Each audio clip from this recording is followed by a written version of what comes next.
அனைவருக்கும் வணக்கம். கடைசியா நம்ம பேங்க்ல பார்த்தோம். பேங்கிங் ஆன்லைன் கிளாஸ்ல தான் பார்த்தோம். பேங்க்னாக்க வங்கினாக்க ஜெர்மன் மொழிச்சொல். நவீன வாணிபத்தின் முதுகெலும்பு. பொருளாதார நடவடிக்கைகளுக்கு உயிர் நாடியாக இருப்பது நிதி. உலகில் முதலில் தோன்றிய வங்கினா ஸ்வீடன் நாட்டுடைய ஸ்விஸ் வங்கி. 1920ஆம் ஆண்டு பிரசல்ஸ்ல நகரில் நடைபெற்ற பன்னாட்டு நிதி மாநாட்டில் எடுக்கப்பட்ட முடிவின் அடிப்படையில் 1921 முதல் 54 வரை பெரும்பாலான நாடுகள் மைய வங்கி தோற்றுவித்தன. ஏன்னா ஒரு நாட்டுக்கு மைய வங்கி தேவை என அறிந்து அனைத்து நாடுகளும் மைய வங்கி தொடங்கியது. நம்ம 1921 தென்னாப்பிரிக்கா ரிசர்வ் வங்கி, சீன வங்கி, நியூசிலாந்து ரிசர்வ் வங்கி, ஸ்லோவன் ரிசர்வ் வங்கி போன்ற வங்கிகள் நிறைய தோற்றுவிக்கப்பட்டன. இந்தியாவில் பார்த்தீங்கன்னா 35ல் இந்திய ரிசர்வ் வங்கி அல்லது இந்த மைய வங்கி ரிசர்வ் பேங்க் ஆஃப் இந்தியா அப்படின்னு சொல்லி தொடங்குச்சு.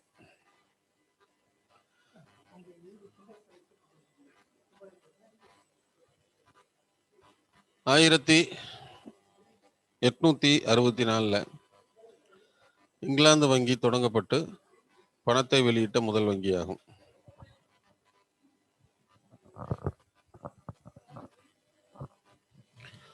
1864 இங்கிலாந்தில் தொடங்கப்பட்ட முதல் மைய வங்கி.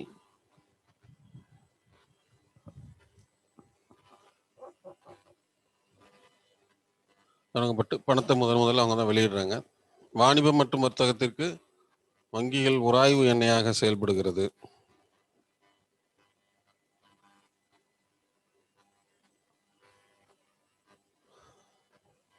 இந்தியாவில் தொடங்கப்பட்ட முதல் வங்கினாக்க இந்துஸ்தான் வங்கி 1770. லாபத்திற்காக செயல்படும் வணிக வங்கிகளை நம்ம என்னன்னு சொல்றோம்னா வணிக வங்கிகள்னு சொல்லுவோம். அமெரிக்காவுடைய மைய வங்கியினுடைய பேர் என்னன்னா ஃபெடரல் ரிசர்வ் பேங்க் அப்படின்னு சொல்றது. Federal reserve bank. ஏன்னா மற்ற நாட்டோட வங்கி பேர்லாம் பார்த்தீங்கன்னாக்க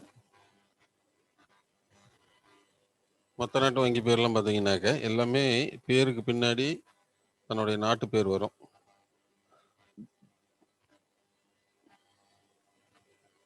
ஆனா அமெரிக்கா நாட்டு வங்கி பேர் மட்டும் வராது. நம்ம இப்போ ரிசர்வ் பேங்க் ஆஃப் இந்தியான்னு கொடுக்குறோம். இங்கே பார்த்தீங்கன்னா ரிசர்வ் பேங்க் ஆஃப் சிலோன், இங்கே பார்த்தீங்கன்னா சென்ட்ரல் பேங்க் ஆஃப் சீனா, இங்கே பார்த்தீங்கன்னா ரிசர்வ் பேங்க் ஆஃப் நியூசிலாந்து. இதெல்லாம் பேர் வருது, ஒரு நாட்டோட பேர் வரும். ஆனால் இதில் மட்டும் என்னன்னா ஃபெடரல் ரிசர்வ் வங்கி அப்படின்னு வருது. ஸோ அமெரிக்காவுடைய மைய வங்கியோட பேர் என்னன்னாக்க ஃபெடரல் ரிசர்வ் வங்கி.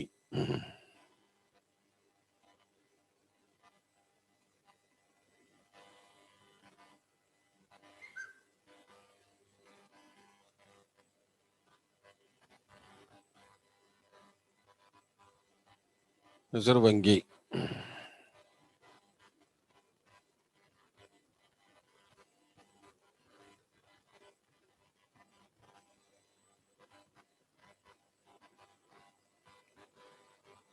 ஃபெடரல் ரிசர்வ் வங்கி.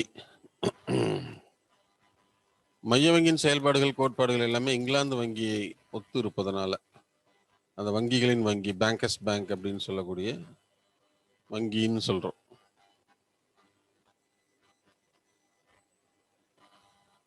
ஒரு சின்ன கிளாரிஃபிகேஷனு, ஏபிசி 3 கிளாஸ்லையும் யாராவது ஒருத்தர் என்ன நடத்தியிருக்கேன்னு சொன்னீங்கன்னா கொஞ்சம் சௌரியமா இருக்கும். இல்லைன்னா சேட் பண்ணுங்க. கடைசியாக எது பார்த்துருக்கோம் அப்படின்னு சொன்னீங்கன்னா 3 கிளாஸும் வச்சு கம்பைண்டாக ஏதாவது நடத்த முடியுமான்னு பார்க்கலாம். ஏன்னா பேங்க் நடத்தியிருக்கோம் கடைசியாக, அது 3 பேர்த்துக்கு ஒன்றா தான் நடத்தியிருப்போம்னு நினைக்கிறேன்.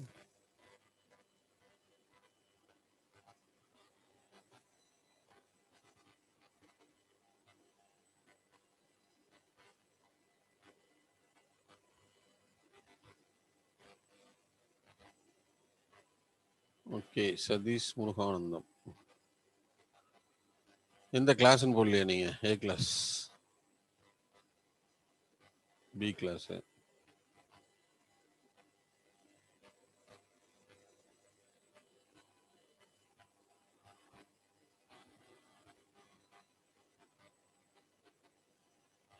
உள்கட்டமைப்பு. ஓகே.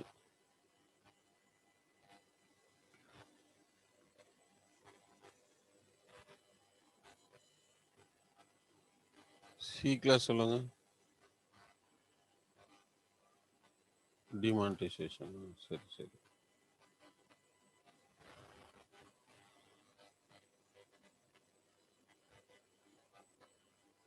சரி, ஓகே.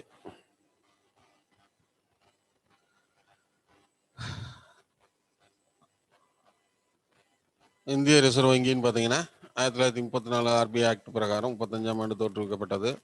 யார் கமிஷன்னா ஹில்டன் யங் அப்படின்னு சொல்லக்கூடிய அந்த கமிஷன் பரிந்துரையில் முதல்ல தொடங்குறோம். 1935 ஆர்பிஐ தோற்றுவிக்கப்பட்டு 37 மும்பைக்கு மாற்றப்பட்டது. ஃபர்ஸ்ட் கல்கத்தா. 35 எங்கே தொடங்குறோம்னா கல்கத்தாவில் தலைமையிடமாக கொண்டு தொடங்கப்பட்டுச்சு. 37 மும்பைக்கு மாற்றப்பட்டது.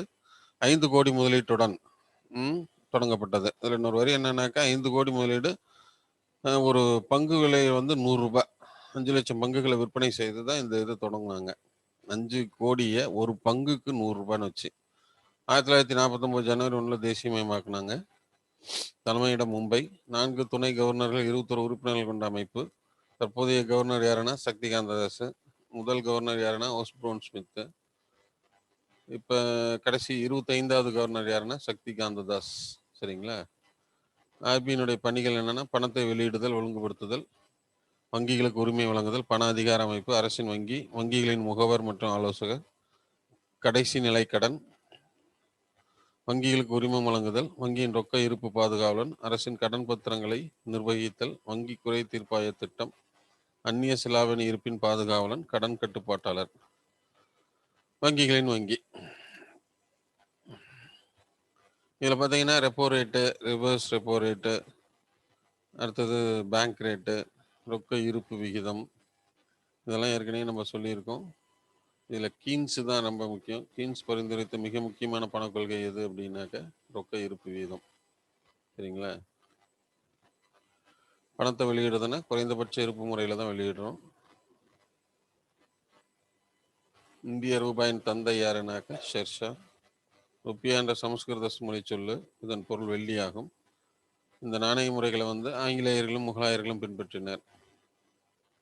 முகலாயர்கள் அரசர் ஃபருக் ஷாஹிர் காலத்தில் ஆங்கிலேயர் முகலாயர்கள் அச்சகத்தில் பணம் அச்சடிக்க அனுமதி அளித்தனர். தங்க நாணயம் கரோலினா என்றும், வெள்ளி நாணயம் ஏஞ்சலினா என்றும், செப்பு நாணயங்கள் கப்ரூன் என்றும், வெண்கலத்தை டின்னி என்றும் அழைத்தனர். காகித பணம் 18ஆம் நூற்றாண்டில் இந்தியாவில் தொடங்கப்பட்டது. வங்காள வங்கி, பம்பாய் வங்கி, சென்னை வங்கி ஆகிய வங்கிகள் முதலில் காகித பணத்தை அச்சிட்டு வெளியிட்டது. இயற்கை பணம் அப்படின்னா தங்கம், வெள்ளி. ஏழைகளின் பணம்னா குறை மதிப்புடைய நாணயங்கள். இந்திய அரசு 1917ஆம் ஆண்டு முதல் 1 ரூபாய் மற்றும் 2 ரூபாய் நோட்டுகளை அரசு அச்சிட்டு வெளியிட்டது. 1947ஆம் ஆண்டு வரை ரூபாய் நோட்டில் 6ஆம் ஜார்ஜ் படம் இடம்பெற்றிருந்தது. பணம் அச்சடிக்கக்கூடிய இடங்கள் எது எதுன்னு சொல்லியிருக்கோம். Bank note press, currency note press அப்படின்னு. நாணயங்கள் அச்சடிக்கிறது மும்பை, கொல்கத்தா. 1938 பணம் அச்சிட்டு வெளியிடுகிறது. 1 ரூபாய் நோட்டுகளை இந்திய அரசு வெளியிடுகிறது. அதில் நிதித்துறை செயலர் கையொப்பம் இடம்பெற்றிருக்கும். இதில் பார்த்தீங்க அப்படின்னா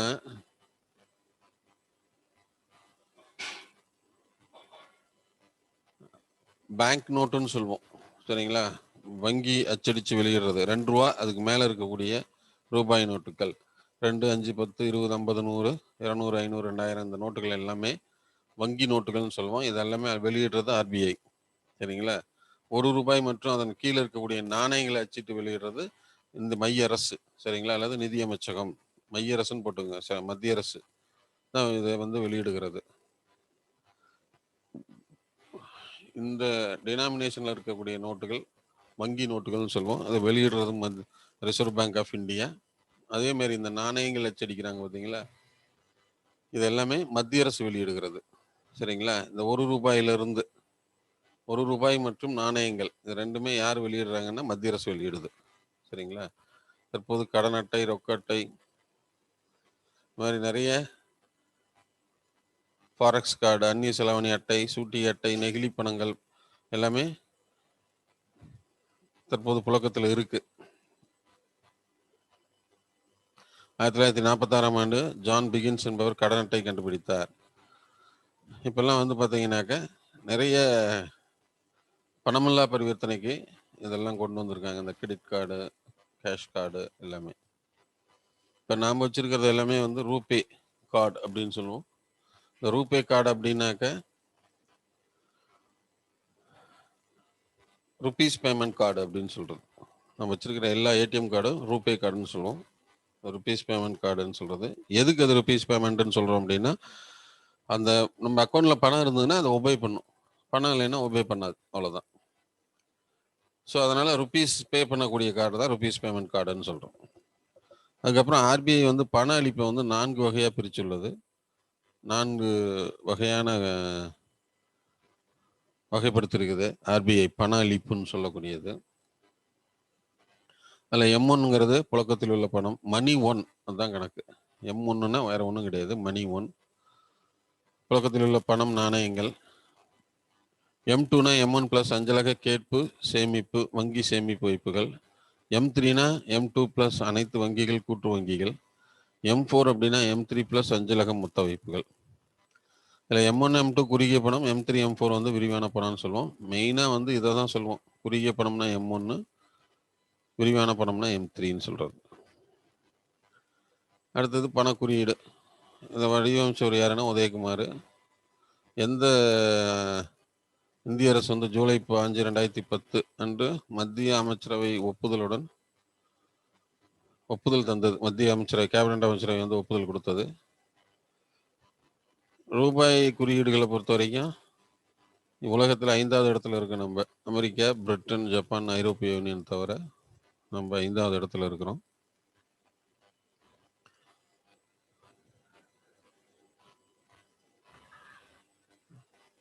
அடுத்து கட்டளை பணம். புழக்கத்தில் உள்ள ரூபாய் நோட்டுகளை இந்திய அரசால் வெளியிடப்படும் நோட்டுகள், இது கட்டளை பணம்னு சொல்லுவோம். காசோலை வரையறை காலம்னா 6 மாதத்திலிருந்து 3 மாதமாக குறைக்கப்பட்டுள்ளது 2012 வங்கி சீர்திருத்தம் 1991 ஆண்டு நரசிம்மன் தலைமையில் வங்கித்துறையை சீரமைக்க ஏற்படுத்தப்பட்டது. இந்திரா தனுஷ், இது வந்து நம்ம ஏற்கனவே இந்த வறுமை ஒழிப்பு திட்டங்களை கொடுத்துருக்கோம். அது இந்திரா தனுஷ் கழகம், சரிங்களா? மிஷன் இந்திரா தனுஷ்னு சொல்லுவோம். இது இந்திரா தனுஷ் பிளான் ப்ரோக்ராம். பொதுத்துறை வங்கிகளை சீரமைக்க கொண்டு வரப்பட்ட திட்டம். விஷன் 2018 அப்படின்னாக்கா பணமில்லா பரிவர்த்தனைக்காக ஆர்பிஐ கொண்டு வந்த தொலைநோக்கு திட்டம். அடுத்து கருப்பு பணம். கருப்பு பணத்தை இணை பொருளாதாரம் என அழைக்கப்படுகிறது. கருப்பு பணத்தை பற்றி ஆராய கவிதா ராவ் தலைமையில் 2011 ஆண்டு குழு அமைக்கப்பட்டது. 2012 இக்குழு தனது அறிக்கையில் எதில் கருப்பு பணம் இருக்குது, ரியல் எஸ்டேட்டு, தொலைத்தொடர்பு போன்றவற்றில் அதிக அளவு புழக்கத்தில் உள்ளதாக அறிக்கை வெளியிடப்பட்டது. மொத்த உள்நாட்டு உற்பத்தியில் எவ்வளோ சதவீதம் இருக்குது? 10% கருப்பு பணம் உள்ளதாக கணக்கிட்டது, சரிங்களா? முதல் குழு 75-76 போட்டாங்க கருப்பு பணம் பற்றியது. அதுக்கப்புறம் தான் வந்து இந்த தானாக முன் வந்து தாக்கல் செய்யும் திட்டம், வாலண்டரி டிஸ்க்ளோசர் இன்கம் ஸ்கீம்னு சொல்லி கொண்டு வந்தாங்க 1997. அப்போதைய நிதியமைச்சர் சிதம்பரம் திட்டத்தை அறிமுகப்படுத்தினார். எவ்வளோ பணம் இருந்தாலும் 30% வரி செலுத்தி நாம் வந்து வருமான கணக்கை தாக்கல் செய்யலாங்கிறத அறிவுறுத்திய திட்டம். அடுத்தது உள்நாட்டு கருப்பு பணம் பதுக்கியவர்கள் தானாக முன் வந்து தகவல் அளிக்கும் திட்டம் வந்து ஜூலை 1, 2015 முதல் செப்டம்பர் 30, 2015 வரை அவகாசம் வழங்கப்பட்டது. இதில் 45% வரி விதிச்சாங்க. அப்படின்னா வருமான வரி 30, கூடுதல் வரி 7.5, அபராதம் 7.5. இரண்டாவது முறையாக 2016 அதே திட்டம் கொண்டு வந்தாங்க. அதுக்கப்புறம் தான் மூணாவதாக என்ன பண்ணுறாங்கன்னா உயர் மதிப்புள்ள நோட்டுகள் டிமானிட்டைசேஷன் அப்படின்னு சொல்கிறது. உயர் மதிப்புள்ள நோட்டுகள் செல்லாது, புழக்கத்தில் உள்ள 500, 1000 ரூபாய்கள் செல்லாதுன்னு அறிவிக்கப்பட்டது. 8/11/2016 அன்று புழக்கத்தில் உள்ள 500, 1000 ரூபாய் நோட்டுகள் செல்லாது என பிரதமர் மோடி அறிவித்தார். 8/11/2016. இந்தியாவில் இதுவரை 3 முறை உயர் மதிப்புள்ள நோட்டுகள் செல்லாது என அறிவிக்கப்பட்டிருக்கு.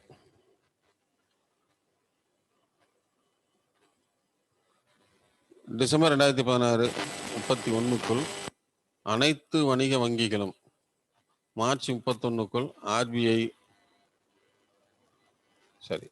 டிசம்பர் 2016 31க்குள் அனைத்து வணிக வங்கிகளிடமும் மார்ச் 31க்குள் ஆர்பிஐயிடம் மாற்றிக்கொள்ளலாம். இதுதான் என்னுடைய கான்செப்ட். ஸோ 8ஆம் தேதி அறிவிக்கிறாங்க. டிசம்பர் 31க்குள்ள நம்ம இருக்கக்கூடிய பணத்தை நீங்கள் வங்கியில் செலுத்தி, அதாவது வச்சிருக்கக்கூடிய பழைய 500 1000 ரூபா நோட்டுகளை வங்கியில் செலுத்தி புதிய நோட்டுகளை பெற்றுக்கொள்ளலாம். எப்போ? டிசம்பர் 31 வரைக்கும். அதில் 3 மாதம் எக்ஸ்டென்ஷன் கொடுத்தா மார்ச் 31 வரைக்கும் ஆர்பிஐ கிளைகளில் போய் மாற்றிக்கலாம். சென்னையில் இருக்கு அந்த கிளை. இது 3வது அறிவிக்கப்பட்ட உயர் மதிப்புள்ள நோட்டுகள் செல்லாதுன்னு அறிவிச்சாங்க. 2வது அறிவிக்கப்பட்டது தான் ஜனவரி 2 1978 1000 5000 10,000 நோட்டுகள் செல்லாது என அப்போதைய பிரதமர் மொரார்ஜி தேசாய் அறிவித்தார். அதுக்கு முன்னாடி பார்த்தீங்கன்னா ஜனவரி 1 1946 புழக்கத்தில் உள்ள 500 1000 10,000 ரூபாய் நோட்டுகள் செல்லாது என அறிவிக்கப்பட்டது. ஏன்னா 46 சொல்லியிருக்காங்கன்னா அதுக்கு என்ன ரீசன் அப்படின்னாக்க, அப்போ நம்ம தான் ஏற்கனவே சொல்லியிருக்கோம்ல, 47 வரைக்கும் 6ஆம் ஜார்ஜோட படம் இடம்பெற்றிருந்தது அப்படின்னு சொன்னாங்க, அப்படின்னு சொல்லியிருக்கோம். ஸோ அந்த நோட்டுகளை நம்ம அதுக்கு மேலே பயன்படுத்த முடியாதுன்னு சொல்லிட்டு அந்த நோட்டுகள் எல்லாம் என்ன பண்ணுறாங்கன்னா தள்ளுபடி பண்ணிட்டாங்க, ரத்து செஞ்சுட்டாங்க. புதிய நோட்டுகளை நம்ம புழக்கத்தில் கொண்டு வந்தோம், ஏன்னா சுதந்திரம் அடைஞ்ச உடனே. ஸோ அது கரெக்டு. 2வது 78 பார்த்தீங்கன்னா இந்த 5000 10,000 ரூபாய் நோட்டுகள் இருந்தது, அது செல்லாதுன்னு அறிவிக்கப்பட்டுச்சு. அடுத்து 1987 500 ரூபாய் நோட்டும் 1987 500 ரூபாய் நோட்டும் 2000 1000 ரூபாய் நோட்டும் மீண்டும் வெளியிடப்பட்டது. ஸோ இந்த டிமானிட்டைசேஷன் எப்போனாக்க 78க்கு அப்புறம் நம்ம 100 ரூபா தான் அதுக்குள்ள ஹையஸ்ட் வேல்யூவாக இருந்துச்சு. அதுக்கப்புறம் 87 தான் 500 ரூபா நோட்டு வெளியிட்டாங்க. 2000 1000 ரூபா நோட்டு வெளியிட்டாங்க. 2005 முன் வெளியிடப்பட்ட 500 ரூபாய் நோட்டுகள் 2014 டிசம்பர் 31 திரும்ப பெறப்பட்டது. 2005க்கு முன்னாடி எப்பன்னா 87 2005 வரைக்கும் வெளியிட்ட பணத்தை அரசு பேங்க் மூலியமா வந்துச்சுனாக்க அதுக்கு பதிலாக புது நோட்டுகளை கொடுத்தாங்க, புது 500 ரூபா நோட்டை கொடுத்தாங்க. அடுத்தது பணம் வழங்கும் வங்கி.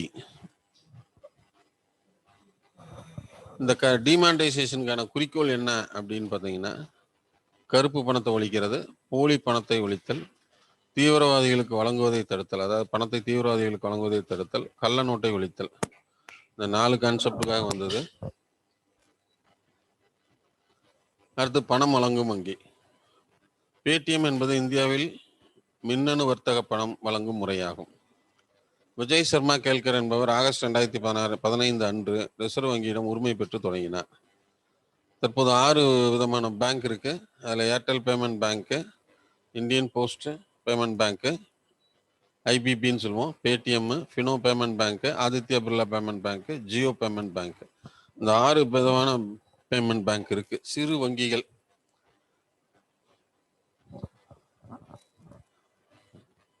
அடுத்து வங்கி ஓம்புட்ஸ்மேன். இதில் பார்த்தீங்கன்னா எது முதல்ல தொடங்குச்சுன்னு கேட்கலாம், ஏர்டெல் பேமெண்ட் பேங்க். அடுத்து வங்கி ஓம்புட்ஸ்மேன் ஸ்கீம் 1995. வங்கி வாடிக்கையாளர்கள் தங்கள் குறைகளை தெரிவிக்கும் குறைதீர் மையம், ரெட்ரஸல் ஃபோரம்னு வச்சுக்குவாது. அதாவது வங்கிகள் மூலிமா உங்களுக்கு உங்களுடைய குறைகள், அல்லது எனக்கு இது செஞ்சு கொடுக்கலன்னு, அல்லது இவங்க முறையாக அக்கௌண்ட் மெயின்டைன் பண்ணல அப்படின்னு ஏதாவது குறை இருந்ததுன்னா அதை சொல்லலாம். எங்கே? இந்த ஓம்புட்ஸ்மேன் அப்படிங்கிற இந்த திட்டத்தில், இந்த குறைதீர் மையம் அது அங்கங்கே இருக்கும். சேலம், கோயம்புத்தூர், மதுரை இங்கெல்லாம் இருக்குது. அடுத்து Bharat State Bank, State bank of India, தலைமையிடம் மும்பை. வங்காள வங்கி, பேங்க் ஆஃப் பாம்பே மற்றும் சென்னை வங்கி, இது 3 இணைத்து தான் பிரசிடென்சியல் வங்கி என அழைக்கப்பட்டது. இந்த 3 வங்கிகளையும் இணைத்து 1921 இம்பீரியல் பேங்க்குங்கிறது பேர் மாற்றுறாங்க. நம்ம இந்தியாவில் முதல்ல கிழக்கிந்திய கம்பெனி சார்பாக bank of Bengal, bank of Bombay, bank of Chennai அப்படின்னு சொல்லி 3 வங்கி தொடங்குறாங்க. அந்த 3ஐயும் இணைச்சி 1921 இம்பீரியல் பேங்க் அப்படிங்கிற ஒரு பெயர் கொடுக்குறாங்க. ஜூலை 1 1955 அன்று இம்பீரியல் பேங்க் ஸ்டேட் பேங்க் என பெயர் மாற்றம் செய்யப்பட்டது, தேசியமயமாக்கப்பட்டது. ஸோ பிரசிடென்சியல் பேங்க் இருந்ததை இம்பீரியல் பேங்க் கொண்டு வரோம். இம்பீரியல் பேங்கை பின்னாடி என்னவா மாற்றிட்டோம், நம்ம ஸ்டேட் பேங்காக மாற்றணும். எப்போ 55. 1959ஆம் ஆண்டு மாநிலங்களில் செயல்பட்ட சில வங்கிகளை எஸ்பிஐயுடன் இணைக்கப்பட்டன. அது எஸ்பி குழு வங்கிகள் என அழைக்கப்பட்டன. அந்த மாதிரி 7 வங்கி செயல்பட்டது. Bikaner, Jaipur, State bank of Indore, State Bank Hyderabad, Mysuru, Saurashtra, Patiala, Travancore, இந்த 8 வங்கிகள் இருந்துச்சு. இதில் எஸ்பி சௌராஷ்டிரா மற்றும் எஸ்பிஐ இந்தூர் இது ரெண்டுமே இணைக்கப்பட்டது, ஆல்ரெடி இணைச்சிட்டாங்க. மீதி இருக்கிற 5 வங்கி எது, திருவான்கூர், பாட்டியாலா, மைசூரு, ஹைதராபாத், பைக்கானூர், ஜெய்ப்பூர், இந்த வங்கிகள்லாம் அதோடு சேர்த்து பாரதிய மகிழா வங்கி சேர்த்து 6 வங்கிகளை எதில் இணைக்கிறோம் அப்படின்னாக்க எஸ்பிஐயுடன் இணைச்சோம். ஸோ 2017 தொடங்கினாங்க அந்த ப்ராசஸ், அது முடிஞ்சிருச்சு. ஸோ இப்போ எதுவுமே இந்த மாதிரி state bank of Mysuru, state bank of Saurashtra அப்படிங்கிறதுலாம் இல்லை, எல்லாமே பாரத ஸ்டேட் பேங்க் அப்படின்னு வந்துடும். எஸ்பிஐனுடைய முதல் பெண் தலைவர் யாருன்னா அருந்ததி பட்டாச்சாரியா. தற்போதைய தலைவர் ரஜினிஷ்குமார். பொதுத்துறை வங்கிகளில், இந்தியாவுடைய பொதுத்துறை வங்கிகளில் மிகப்பெரிய வங்கி எதுன்னா எஸ்பிஐ.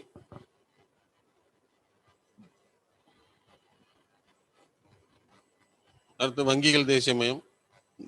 50 கோடிக்கு மேல் வர்த்தகம் செய்யக்கூடிய வங்கிகளை 1969ஆம் ஆண்டு ஜூலை 19 நேஷனலைசேஷன் பண்ணாங்க.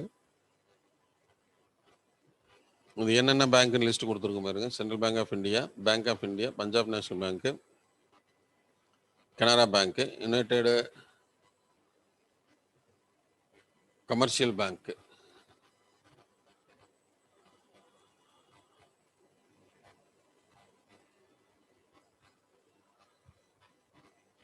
United commercial bank, syndicate bank, bank of Baroda, united bank of India, Dena bank of India, Allahabad bank of India, Allahabad bank, Indian bank, Indian overseas bank, bank of Maharashtra, union bank of India.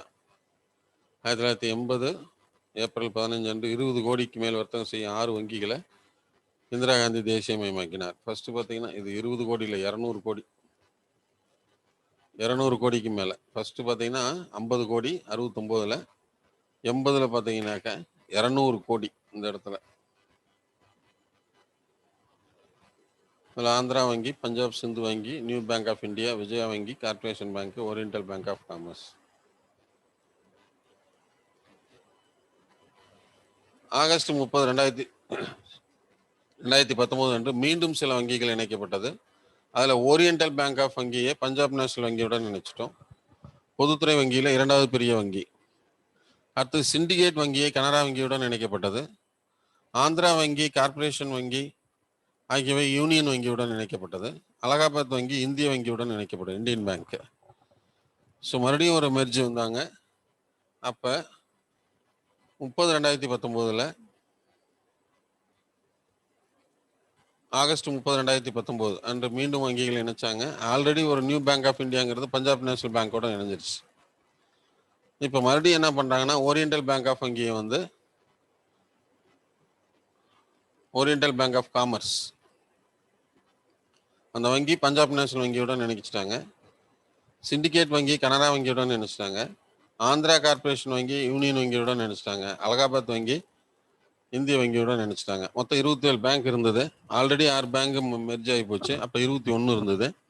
அதுக்கப்புறம் பார்த்தீங்கன்னா இதில் 1, 2, 3, 4, 5 இதெல்லாம் இணைச்சிட்டாங்க. ஸோ இந்த 5 வங்கி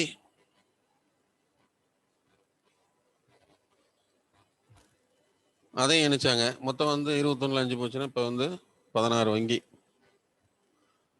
16 வங்கி தான் இருக்கு நேஷனலைஸ் பேங்க்ல.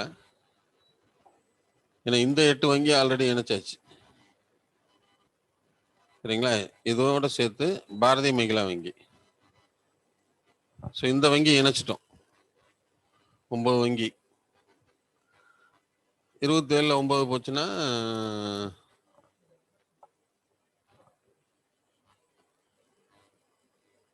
18 18ல் மறுபடியும் ஒரு 5 இணைச்சிட்டாங்க, 13. நான் கரெக்டாக சொல்கிறேன் உங்களுக்கு.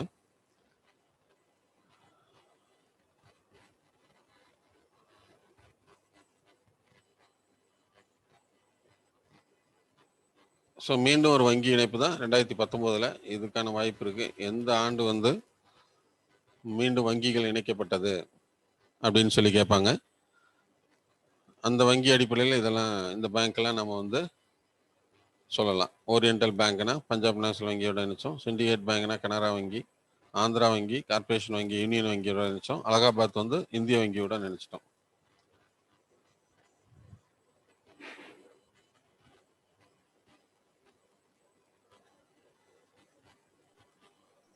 சொல்லுங்க.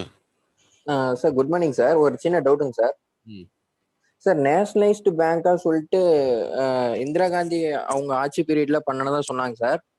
பட் ஸ்கூல் புக்ல வந்து இப்போ நான் பாலிட்டி புக்ல வந்து என்ன கொடுத்துருக்காங்க அப்படின்னா, அதை ஒரு பொதுநல வழக்கா வந்து போட்டு நேஷனலைஸ்டு பேங்க்ஸ் எல்லாம் வந்து எதிராக அவங்க பண்ண சட்டம் வந்து செல்லாது அப்படின்னு சொல்லிட்டு உச்ச நீதிமன்ற தீர்ப்பு வழங்கினதான் படிச்சேன் சார். அப்போ அப்போ வந்து எப்படி அவங்க நேஷனலைஸ்ட் பேங்கா மாத்திருப்பாங்க சார்? ஒரு ஏன்னா பிரைவேட்ல இருந்து நேஷனலைஸ் பண்ணும்போது அதுக்கு என்ன மாதிரியா ஒரு சட்டம் போட்டு பண்ணிருப்பாங்க சார்? டவுட் எல்லாம் கடைசியில கேட்கலாமே. சரிங்க சார். Okay sir. தேங்க்யூ. நான் சொல்றேன் இருந்தாலும். சரிங்க சார். அதாவது என்னன்னா கவர்மெண்ட் டெசிஷன் தான், சரிங்களா? ஒரு மசோதா தாக்கல் பண்றாங்க அப்படின்னா அதுக்கு பெரும்பான்மை இருந்ததுன்னா, பார்லிமெண்ட்ல பெரும்பான்மை இருந்ததுன்னா அது சட்டமாயிரும். சட்டம் வந்ததுன்னா இம்ப்ளிமெண்ட் பண்றது தான், வேற ஒன்றும் கிடையாது. ஓகேங்க சார். இல்ல அதுதான், அதுக்கு வந்து பொதுநல வழக்கா போட்டு அதை வந்து மறுபடியும் கேன்சல் பண்ணிட்டதா. இல்ல இல்ல இல்ல இல்ல பண்ணல அந்த மாதிரி எதுவும் இல்ல. ஸ்கூல் புக்ல படிச்சேங்க சார், அதான் கேட்டேன். ஓகே. இல்ல அது நல்லா தெளிவா. எந்த ஸ்கூல், எந்த எந்த எந்த இதுல படிச்சீங்க? எந்த sir 12th polity book sir. Quality புக்ல படிச்சீங்களா? Yes sir. என்ன அந்த வரி அப்படியே சொல்லுங்க, ஏதாவது ஞாபகம் இருக்கா? சார் அது இப்போ கையில இல்லைங்க சார். வேணுமா நான் என் கிளாஸ் முடிஞ்சிட்டு நான் சொல்றேன் சார். லாஸ்ட் அந்த இது எடுத்து பார்த்துட்டு சொல்றேன் சார். இந்த கிளாஸ் முடியும் போது சொல்றேன் சார். முடியும் போது அதுல என்ன வேர்டு இருக்குன்னு சொல்லுங்க. ஓகேங்க சார். Thank you sir. சரி.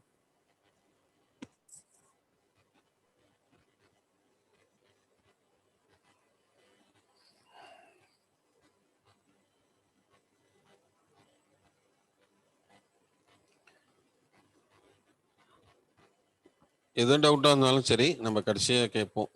உங்களுக்கு டைம் கொடுக்குறேன் நான். சரி, பாரதிய மகிழா வங்கி அப்படின்னு சொல்கிறோம். தோற்றம் வந்து நவம்பர் 19, 2013 மன்மோகன் சிங் தொடங்குறாரு. பெண்களுக்காக பிரத்யேகமாக தொடங்கப்பட்ட வங்கி, சரிங்களா? இடம் மும்பை. முதல் தலைவர் வந்தீங்கன்னா உஷா ஆனந்த சுப்பிரமணியம், அவங்க தான் இருந்தாங்க. மறுபடியும் இப்போ மெர்ஜ் பண்ணிட்டாங்க. இதில் ஸ்டேட் பேங்க் ஆஃப் இந்தியாவோட மெர்ஜ் பண்ணிட்டாங்க. இது என்னன்னா பெண்களுக்கான பிரத்யேக பேங்க். அவங்க வந்து பெண்கள் மட்டும்தான் இருப்பாங்க. பெண்களுக்கான டெபாசிட், பெண்களுக்கான லோனு, அங்கே ஒர்க் பண்ணுறவங்க பெண்கள் எல்லாமே இந்த கான்செப்ட்ல தான் வருது. அங்கே அக்கௌண்ட் வந்து ஒன்லி பெண்கள் மட்டுமே வச்சுக்கக்கூடிய ஒரு பிரத்யேக பேங்க். அவங்கள வந்து என்டர்பிரனர்ஷிப்பை உருவாக்கணும், தொழில் முனைவோர்களாக கொண்டு வரணுங்கிறதுல அவங்க எய்ம் பண்ணி தான் இந்த பேங்க் கொண்டு வந்தாங்க. பட் என்னன்னு தெரியல, இப்போ அதை வந்து எஸ்பிஐயோட நினைச்சிட்டாங்க. அடுத்தது முத்ரா வங்கி. இந்த முத்ராங்கிறது தான் இந்த word, micro Units Development and Refinance agency. அதாவது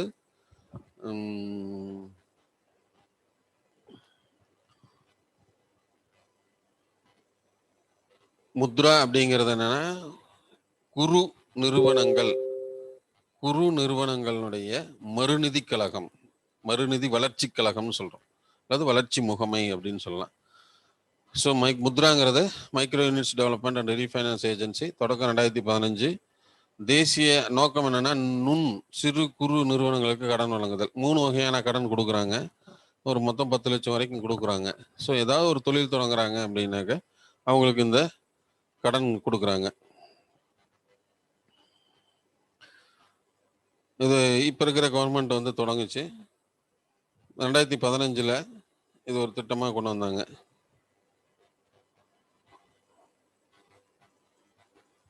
மூணு வகையான கடன், சிசு, கிஷோர், தருண் சொல்லிட்டு. ஏதாவது லோன் வாங்கினா கூட முத்ரா திட்டத்தில் தான் கொடுக்குறாங்க. அவ்வளோதான். நம்ம ஏதாவது ஒரு பைக் வாங்குறீங்க அப்படின்னா கூட, அல்லது வந்து ஒரு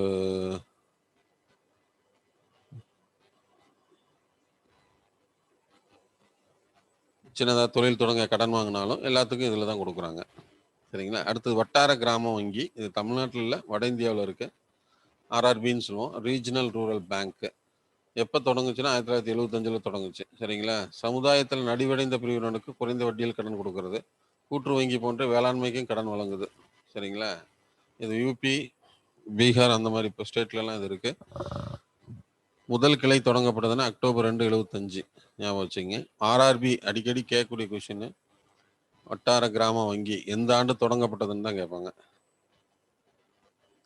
அடுத்தது கூட்டுறவு வங்கிகள். கூட்டுறவு வங்கிங்கிறது வந்து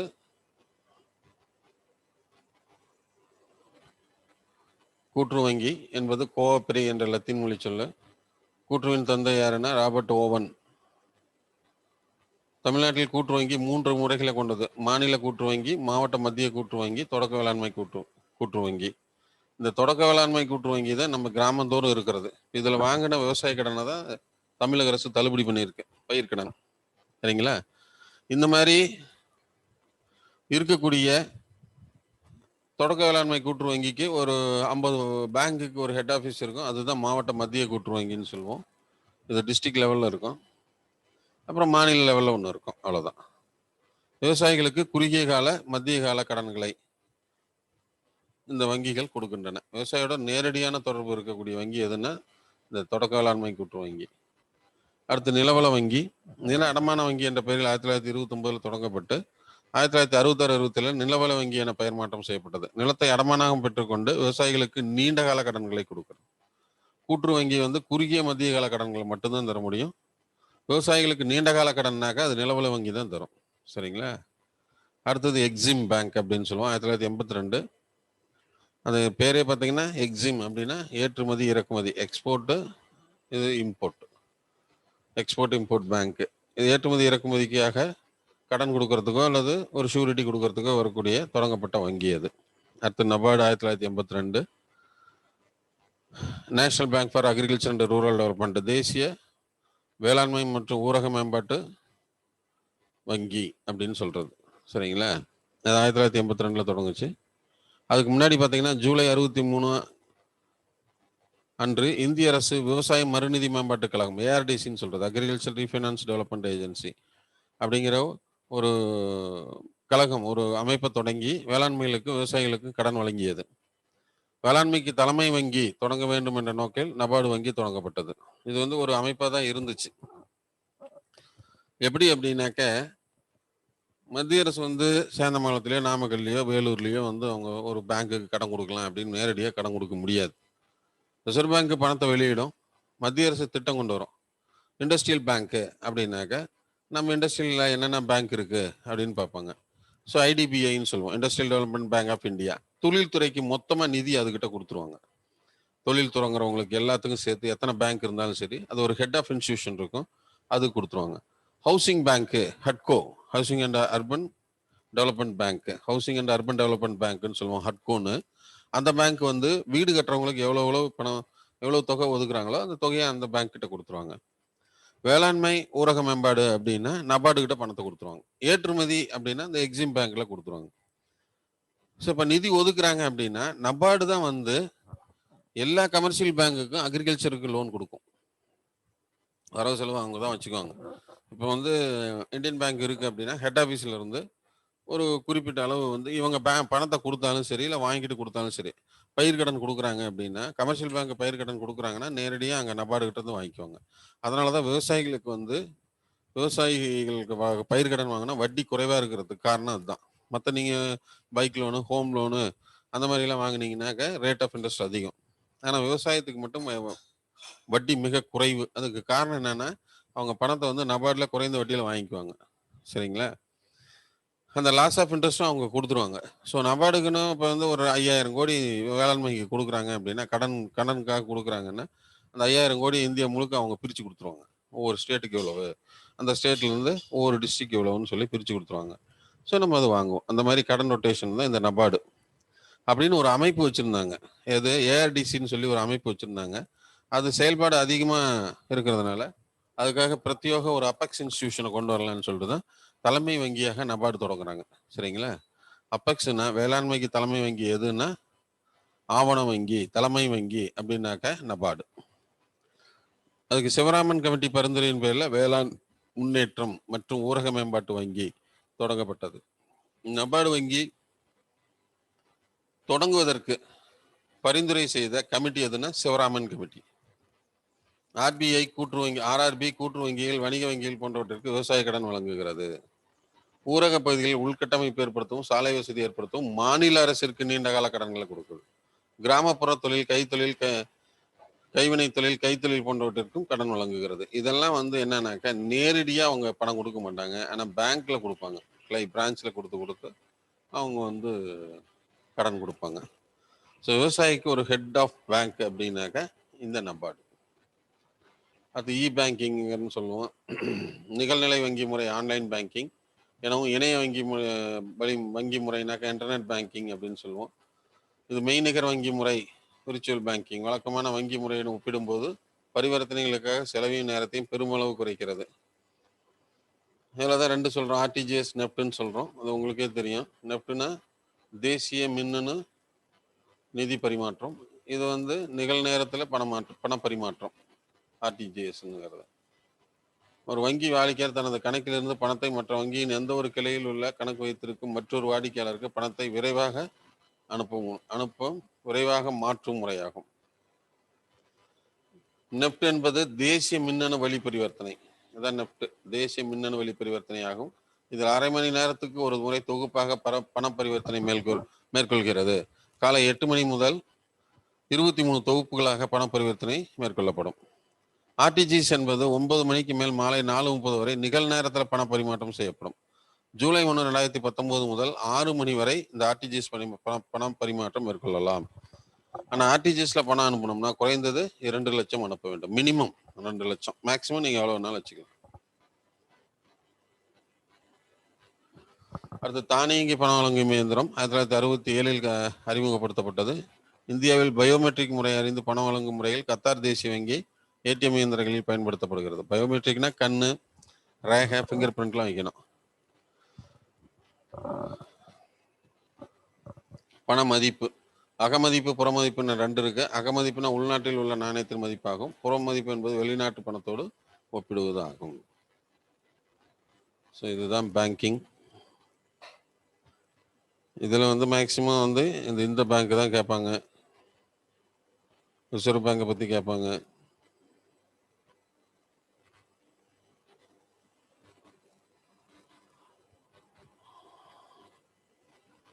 அடுத்தது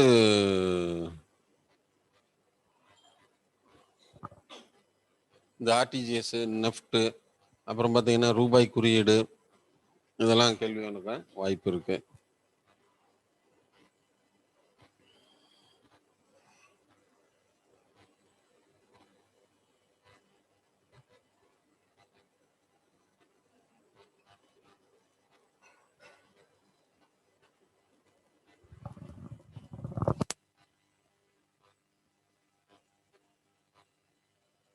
ஏதாவது உங்களுக்கு டவுட்டுன்னா கேளுங்க.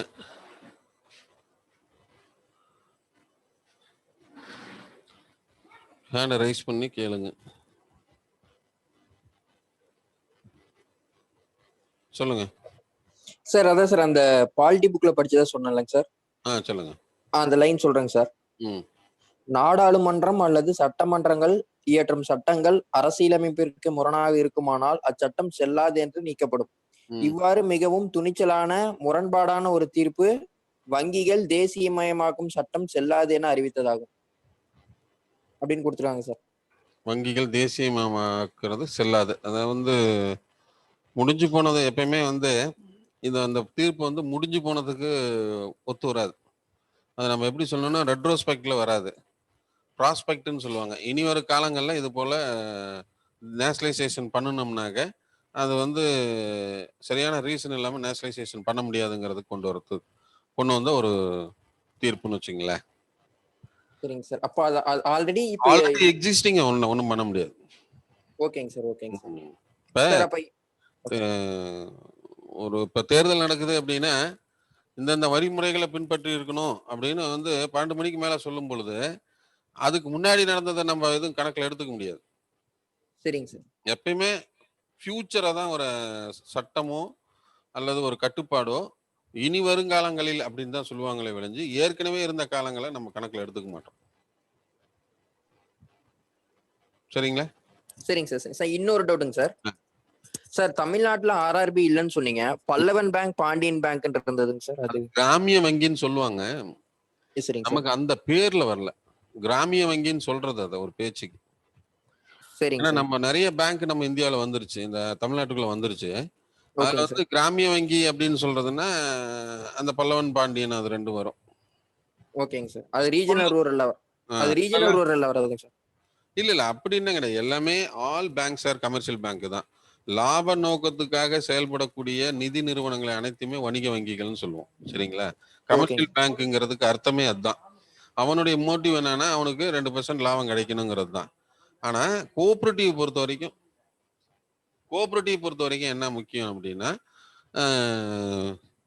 கோஆபரேட்டிவ் பொறுத்த வரைக்கும் என்ன அப்படின்னாக்க, முழுக்க முழுக்க முழுக்க முழுக்க வந்து அக்ரிகல்ச்சர் வெல்ஃபேர் தான் அது முக்கியம்.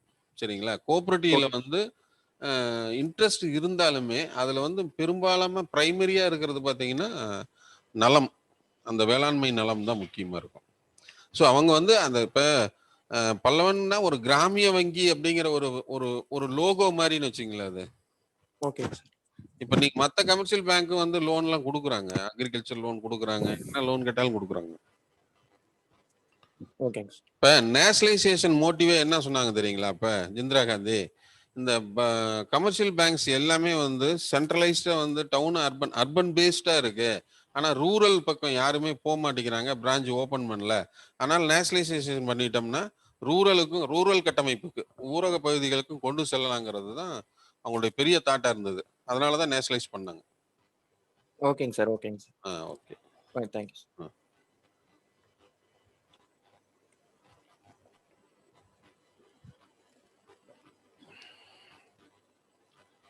அடுத்தது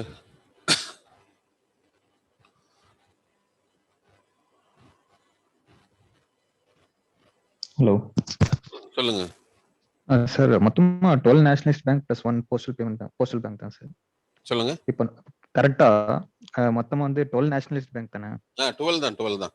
நான் கணக்கு சொல்றேன் எவ்வளோன்னு. 27ங்கிறது என்னென்ன அப்படின்னா, இப்போ ஏற்கனவே 20 சொல்லியிருக்கோமா? நம்ம சொல்றது வந்து மொத்த பேங்க்னா பப்ளிக் செக்டர் பேங்க். நீங்க பிரைவேட் பேங்க் இதுல கணக்குல எடுத்துக்கூடாது. கோட்டக் மகேந்திராவோ அல்லது வந்து ஐசிஐசியாவோ அதெல்லாம் நம்ம கணக்குல எடுத்துக்கூடாது. பிஎஸ்சி பப்ளிக் செக்டர் பேங்க்ல மொத்தம் 12 தான். கரெக்ட்டா 12. அதாவது வந்து இதுலதான், அதாவது பப்ளிக் செக்டர் பேங்க்னு நம்ம சொல்லுவோம். சரிங்களா? ஏற்கனவே 20 இருந்துச்சா? ஆமாங்க சார். 14 + 6 20. இதுல பாத்தீங்கன்னா எஸ்பிஐயோட சேர்த்துட்டீங்கன்னா 27. Okay sir. அதுக்கப்புறம் எஸ்பிஐல 27 பிளஸ் ஐடிபிஐ 1, பாரதி மகிழா வங்கி 1, 29 வங்கி இருந்தது. இதெல்லாம் மெர்ஜ் பண்ணி இப்ப 12 கொண்டு வந்துட்டாங்க. ஏன்னா ஷூரிட்டி கொடுக்கறது நல்லா இருக்குன்னு சொல்லிட்டு வேர்ல்டு லார்ஜஸ்ட் இப்ப பாத்தீங்கன்னா ஃபர்ஸ்ட் எஸ்பிஐ, அதுக்கப்புறம் பஞ்சாப் நேஷனல், அதுக்கப்புறம் 4th largest bank Canara bank அப்படின்னு சொல்லி பெரிய இந்தியன் போஸ்டல் பேங்க் வந்து அதுல இதுல வருமா சார்? இந்தியன் போஸ்டல் பேங்க் எது? Postal bank. இந்தியன் போஸ்டல் அது வந்து குறுநிதி நிறுவனங்கள்னு சொல்றது. அதாவது மைக்ரோ பினான்ஸ் பத்தி கேள்விப்பட்டிருக்கீங்களா? மைக்ரோ பினான்ஸ்ங்கிறது என்னன்னா சின்ன சின்ன அமௌண்ட், ஒரு 1000 500 அப்படிங்கிறது. நம்ம இந்தியாவுல வந்து தமிழ்நாட்டுல வந்து கட்டமைப்பு அதிகம். நீங்க நார்த்ல எல்லாம் போனீங்கன்னா தூரத்துல இருப்பாங்க. அவங்க பேங்க் ரீச் ஆகணும்னா கிட்டத்தட்ட பாத்தீங்கன்னா பஸ் போக்குவரத்து இருக்காது, இந்த மாதிரி உங்களுக்கு இன்ஃப்ராஸ்ட்ரக்சர் டெவலப்மெண்ட் இருக்காது, டிரான்ஸ்போர்ட் ஃபெசிலிட்டியும் இருக்காது. அப்ப அவங்களுக்கு ஈஸியா போகணும்னா இந்த மாதிரி பேமெண்ட் பேங்க்ல கொண்டு போய் கொடுப்பாங்க. அதுக்காக கொண்டு வரப்பட்டதுதான். இப்ப ராஜஸ்தான், உத்தரப்பிரதேஷ், இந்த மாதிரி இப்ப இமாச்சல பிரதேசம் அல்லது வந்து அஸ்ஸாம், அருணாச்சல பிரதேசம் எல்லாம் பாத்தீங்கன்னா ஹில்லி ஏரியாவில் அவங்க வந்து மெயின் பிரான்ச்சுக்கு வரணும்னா கிட்டத்தட்ட 20 கிலோமீட்டர் 30 கிலோமீட்டர் வரணும். ஆனா நம்மளுடைய கட்டமைப்புல பாத்தீங்கன்னா 2 கிலோமீட்டர் 5 கிலோமீட்டர்லயே நம்ம பேங்க் பார்த்துருவோம். ஸோ அதனால இங்க வந்து அந்த பேமெண்ட் பேங்க்ல பத்தி நமக்கு பெருசா அவேர்னஸ் வரல. ஆனா வட இந்தியாவில் நார்த் சைட்ல வந்து இந்த அவேர்னஸ் இருக்கு. அப்படின்னா இவங்க பேங்க்ல இருந்து பணத்தை எடுத்துட்டு போயிட்டு, இல்லைன்னா இவங்க பேடிஎம்ல இருந்து எடுக்கிறாங்க, அல்லது இந்தியன் போஸ்டல் பேங்க் இருந்ததுன்னா அவங்க கொண்டு போய் அவங்க கையில பணம் கொடுத்துட்டு வருவாங்க. ம். அதுதான் ஓகே. Payment bank. இப்ப முடியாதவங்க எல்லாம் இருக்காங்கல்ல, ம். வயசானவங்களுக்கு எல்லாம் வீட்லயே கொண்டு பணம் கொடுக்கறது. ஓகே. இப்ப நம்ம தமிழ்நாட்டுல கூட பாருங்க, பேங்க் கரஸ்பாண்டன்ட்னு ஒருத்தர் போட்டிருப்பாங்க பாருங்க. ம். ஓஏபி கொடுக்கறதுக்குலாம் பேங்க் கரஸ்பாண்டன்ட் மூலியமா கொடுப்பாங்க. அவங்க எல்லாம் அந்த வீட்லயே கொண்டு கொடுக்குறாங்கல்ல. ம். Okay. Thank you sir.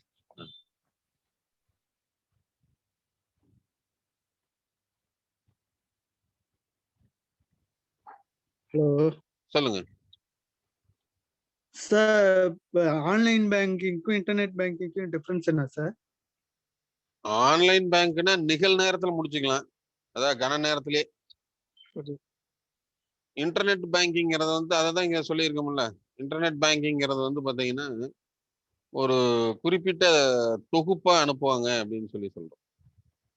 Okay sir. ஆன்லைன்னா நிகழ் நேரம், வங்கி முறை அது. இப்ப நீ ஆர்டிஜிஎஸ் போட்டீங்கன்னா ஆன்லைன் பேங்கிங், ஓகே சார். நெஃப்ட்ல சார், இன்டர்நெட் பேங்கிங். ஆர்டிஜிஎஸ்னா இந்த கூகுள் பே, இந்த பேடிஎம் இதெல்லாம் அதுக்குள்ள அடங்குறதா சார்? அது வந்து simple payment bank. Simple payment. அதுக்கு ஓகே சார். சம்பந்தம் கிடையாது. நீங்க பெரிய அக்கௌண்ட் டிரான்ஸ்ஃபர் பண்றீங்க பாத்தீங்களா, உங்க ஓகே அக்கௌண்ட்ல இருந்து நம்ம அக்கௌண்ட்ல இருந்து இன்னொரு அக்கௌண்ட்டுக்கு டிரான்ஸ்ஃபர் பண்றது.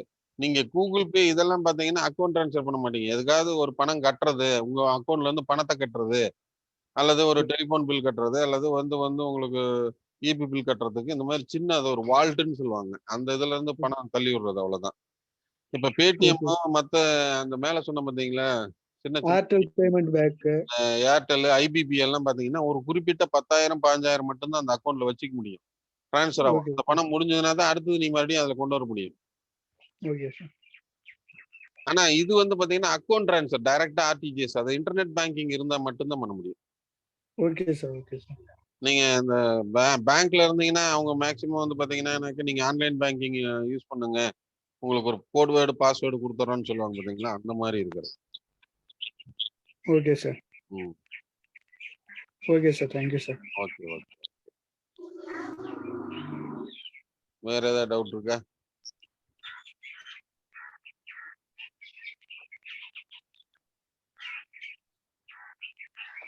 அப்புறம் இங்கிலாந்து பேங்க்கும் ஆர்பிஐயும் பேங்க் ஆஃப் பேங்க்னு தான் சொல்றோம், ரெண்டையுமே இப்படிதான் சொல்றோம். இதுல வந்து ஒரு சிக்கல் என்ன அப்படின்னாக்க, வங்கிகளின் வங்கி, அதாவது இங்கிலாந்து பேங்க் வந்து ஏன் வங்கிகளின் வங்கின்னு சொல்றோம் அப்படின்னா, மைய வங்கி என்னென்ன செயல்பாடுகளை இருக்கணும், அது எப்படி செயல்படணும், அதனுடைய பணிகள் என்னங்கிறத வந்து 1864 ஆரம்பிக்கப்பட்ட இங்கிலாந்து வங்கி ஒரு லிஸ்ட் வரையறை செஞ்சிருக்கு. அந்த ரூல்ஸ், ஆக்ட், அந்த ப்ரொசீஜர் எல்லாம் ஃபாலோ பண்ணி தான் வேர்ல்டுல இருக்கிற மற்ற பேங்க், அதாவது சென்ட்ரல் பேங்க், குறிப்பா ஆர்பிஐ, நம்மள எடுத்துக்கிட்டீங்கன்னா ஆர்பிஐ, பாகிஸ்தான்ல எடுத்துக்கிட்டீங்கன்னா பாகிஸ்தான் மைய வங்கி, சீனால எடுத்தீங்கன்னா சீனாவின் மைய வங்கி, அது என்ன பணியை செய்தோ, இங்கிலாந்து வங்கி என்ன பணிகள் எல்லாம் செய்யணும்னு வரையறை செஞ்சிருந்ததோ அதை வந்து இந்த வங்கிகள் ஃபாலோ பண்றாங்க. சரிங்களா? அப்ப வந்து இதுல என்ன மைய வங்கியோட வேலைன்னா, பிரதான வேலையே பணத்தை வெளியிடுறது ஒண்ணு, அந்நிய செலாவணி வங்கியில வச்சுக்கிறது. என்னன்னாக்க ஃபாரெக்ஸ், ஃபாரின் எக்ஸ்சேஞ்ச், நமக்கு வந்து பிற நாட்டு பணத்தை இந்தியாவுக்கு வந்துச்சுனாக்க அதை எங்க மாத்திக்க முடியும்னா ஆர்பிஐல தான் போய் மாத்த முடியும். ஸோ அந்நிய செலாவணி பாதுகாவலன்கிறது முக்கியமான பணி அதுக்கு. அடுத்தது வங்கிகளை கட்டுப்படுத்துற தலையாய பொறுப்பு யாருக்கு இருக்குன்னா ஆர்பிஐ, ஒரு நாட்டினுடைய மைய வங்கிக்கு இருக்கு. ஸோ இந்த 3 ப்ரொசீஜருக்காக மைய வங்கிக்கு வந்து பிரதான பணிகளா ஃபங்க்ஷன்ஸ் கொடுத்துருக்குறோம். இந்த ஃபங்க்ஷனை ஃபர்ஸ்ட் நடைமுறைப்படுத்துறது எது அப்படின்னா பேங்க் ஆஃப் இங்கிலாந்துன்னு சொல்லக்கூடிய அந்த இங்கிலாந்து வங்கி.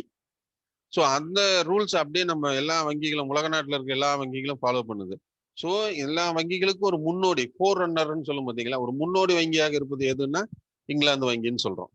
ஆனா இந்தியாவில் ஆர்பிஐ வந்து வங்கிகளின் வங்கின்னு எதுக்கு சொல்றோம் அப்படின்னா, எல்லா வங்கிகளுக்கும் இந்தியாவில் இருக்கிற பிரைவேட், பப்ளிக் செக்டர் பேங்க், எந்த பேங்கா இருந்தாலும் அதுக்கு அந்த வங்கிகளுக்கு எல்லாம் ஹெட் ஆஃபீஸ் அப்படின்னா ஆர்பிஐ. சரிங்களா? ஆர்பிஐ கேட்க முடியாத, நீங்க அது என்ன ஒரு அபெக்ஸ் பேங்க்னு சொல்லுவோம், ஆர்பிஐ பொறுத்த வரைக்கும் ஒரு ஆவண வங்கின்னு சொல்லுவோம். அந்த அபெக்ஸ் வங்கி வந்துதான் பேங்கோடைய தலைமை பொறுப்புல இருக்கிறது எதுன்னா ஆர்பிஐ. அதனால வங்கிகளுடைய தலைவர் அப்படிங்கிற அடிப்படையில வங்கிகளின் வங்கின்னு சொல்லுவோம். ஸோ இதுதான் 2 கான்செப்ட்.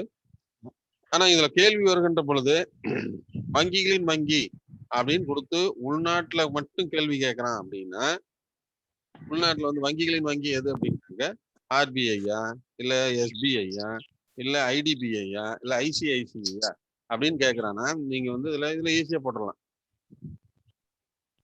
இல்லைன்னா வங்கிகளின் வங்கி அப்படின்னு கேட்டுட்டு இங்கிலாந்து வங்கியா, பெடரல் ரிசர்வ் பேங்கா இல்லது நியூசிலாந்து பேங்க் ஆஃப் இந்தியாவா அப்படின்னு கேட்டானா நீங்க அங்க வந்து இங்கிலாந்து வங்கின்னு போடலாம். ஸோ இதுல உங்களுக்கு எந்த குழப்பமும் இல்லை. ரெண்டையும் கொடுத்துட்டானா என்ன கேள்வி அப்படின்னு பார்க்கணும். அதுல மத்த 2 ஆப்ஷன் எப்படி கொடுத்துருக்குறான்னு பார்க்கணும். அதுல வந்து இப்ப reserve bank of India, bank of England, அதுக்கப்புறம் எஸ்பிஐ வேற ஏதாவது கொடுத்துருந்தானா நம்ம அது இந்திய வங்கியை கொடுத்துருந்தானா நீங்க ஆர்பிஐ எடுத்துக்கலாம். ஃபாரின் பேங்க் கொடுத்துருந்தானா இங்கிலாந்து வங்கி எடுத்துக்கலாம். மீதி 2 ஆப்ஷனை பொறுத்து தான் அதை முடிவு பண்ண முடியும். அப்படி இருந்தாலும் பிரச்சனை இல்லை. ஏன் பி எது போட்டாலும் சரின்னு கூட கொடுத்துருவாங்க. ஏன்னா சில இதுல கொஸ்டினுக்கு வந்து அந்த மாதிரி கொடுத்துருவாங்க. நீங்க ரைட்டா இப்ப ஏ கிளிக் பண்ணிட்டு வந்துட்டீங்க ஆர்பிஐ அப்படின்னு கிளிக் பண்ணிட்டேன் அப்படின்னா கூட உங்களுக்கு மார்க் கிடைக்கும், மாறாது. இங்கிலாந்து வங்கியை கிளிக் பண்ணாலும் மார்க் கிடைக்கும், மாறாது. ஏஎன்சி எய்தரா ஏ அல்லது சி அப்படிங்கிற மாதிரி கொண்டு வந்துருவாங்க. அதை தவிர வேற ஏதாவது கிளிக் பண்ணியிருந்தீங்கன்னா உங்களுக்கு மார்க் கிடைக்காது.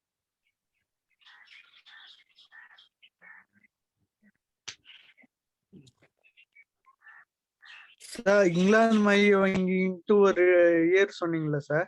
ஆமா சார் திரும்ப சொல்லுங்க சார். இங்கிலாந்து வங்கி இங்கிலாந்து மைய வங்கி தோற்றுவித்ததுன்ட்டு ஒரு இயர் சொன்னீங்களா சார்? ம். அது திரும்ப சொல்லுங்க சார். அதாவது 1864 பேங்க் ஆஃப் இங்கிலாந்து, அதாவது இங்கிலாந்து நாட்டுடைய மைய வங்கி தொடங்கப்பட்டுச்சு. ஓகேவா? Okay sir, okay sir. அப்ப அந்த மைய வங்கியோடைய பணிகள் என்ன அப்படின்னு கேள்வி வரும்போது அந்த வங்கியை சில ரூல்ஸ் அண்ட் ரெகுலேஷனை ஃபாலோ பண்ணுச்சு. Okay sir. ஓகேவா? அந்த Okay. ரூல்ஸ் அண்ட் ரெகுலேஷன் தான் உலகத்துல இருக்கிற சென்ட்ரல் பேங்க் எல்லாமே ஃபாலோ பண்றாங்க. Okay sir. அதனால அந்த இங்கிலாந்து வங்கியை வந்து பேங்கர்ஸ் பேங்க்னு சொல்லுவோம்.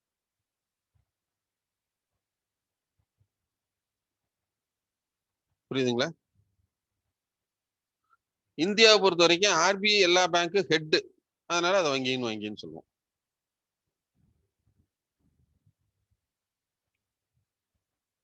வேற யாராவது எனி டவுட்?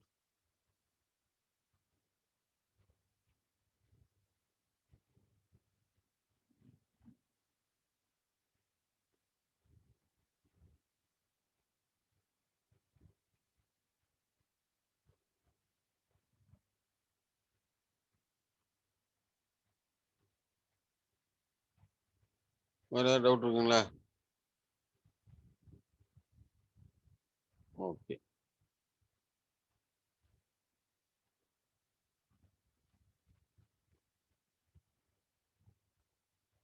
அடுத்தது உள்கட்டமைப்பு. உள்கட்டமைப்பு மேம்பாடு என்பது பல்வேறு வளர்ச்சிகளுக்கு உதவும் வகையிலான வளர்ச்சி ஏற்படுத்துறது. சரிங்களா? உள்கட்டமைப்பு இதுல 2 கொடுத்துருக்கோம். ஒன்று பொருளாதார கட்டமைப்பு, இன்னொன்று சமூக கட்டமைப்புன்னு சொல்லியிருக்கோம். உள்கட்டமைப்புனா நீங்க எதுவும் குழம்பாதீங்க. அதாவது மனிதன் வாழ்வதற்கு ஏற்ற வகையில அனைத்து வசதிகளையும் செய்து தருவதுதான் உள்கட்டமைப்புன்னு சொல்லுவோம். சரிங்களா? இப்ப மனிதன் ஒரு இடத்துல குடியிருக்கானா உனக்கு என்ன தேவை? தண்ணீர், அடுத்தது ரோடு, அதுக்கடுத்து போக்குவரத்து வசதி, அதுக்கு அடுத்தது கல்வி, அதுக்கப்புறம் சுகாதாரம், அதுக்கப்புறம் தொலைத்தொடர்பு, மின்சாரம். ஸோ இந்த மாதிரி வசதிகளை அந்த மக்களுக்கு செஞ்சு தர்றதுக்கு பேரு தான் உள்கட்டமைப்பு.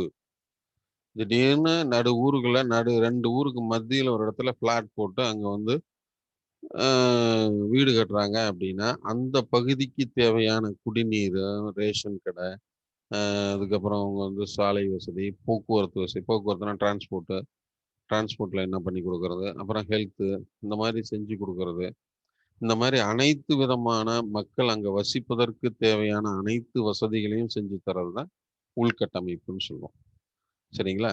அதுல 2 கட்டமைப்பு சொல்றான். ஒன்று பொருளாதார கட்டமைப்பு, இன்னொன்று சமூக கட்டமைப்பு. பொருளாதார கட்டமைப்புல என்னென்ன வருதுன்னா போக்குவரத்து, தொலைத்தொடர்பு, ஆற்றல் வளங்கள்.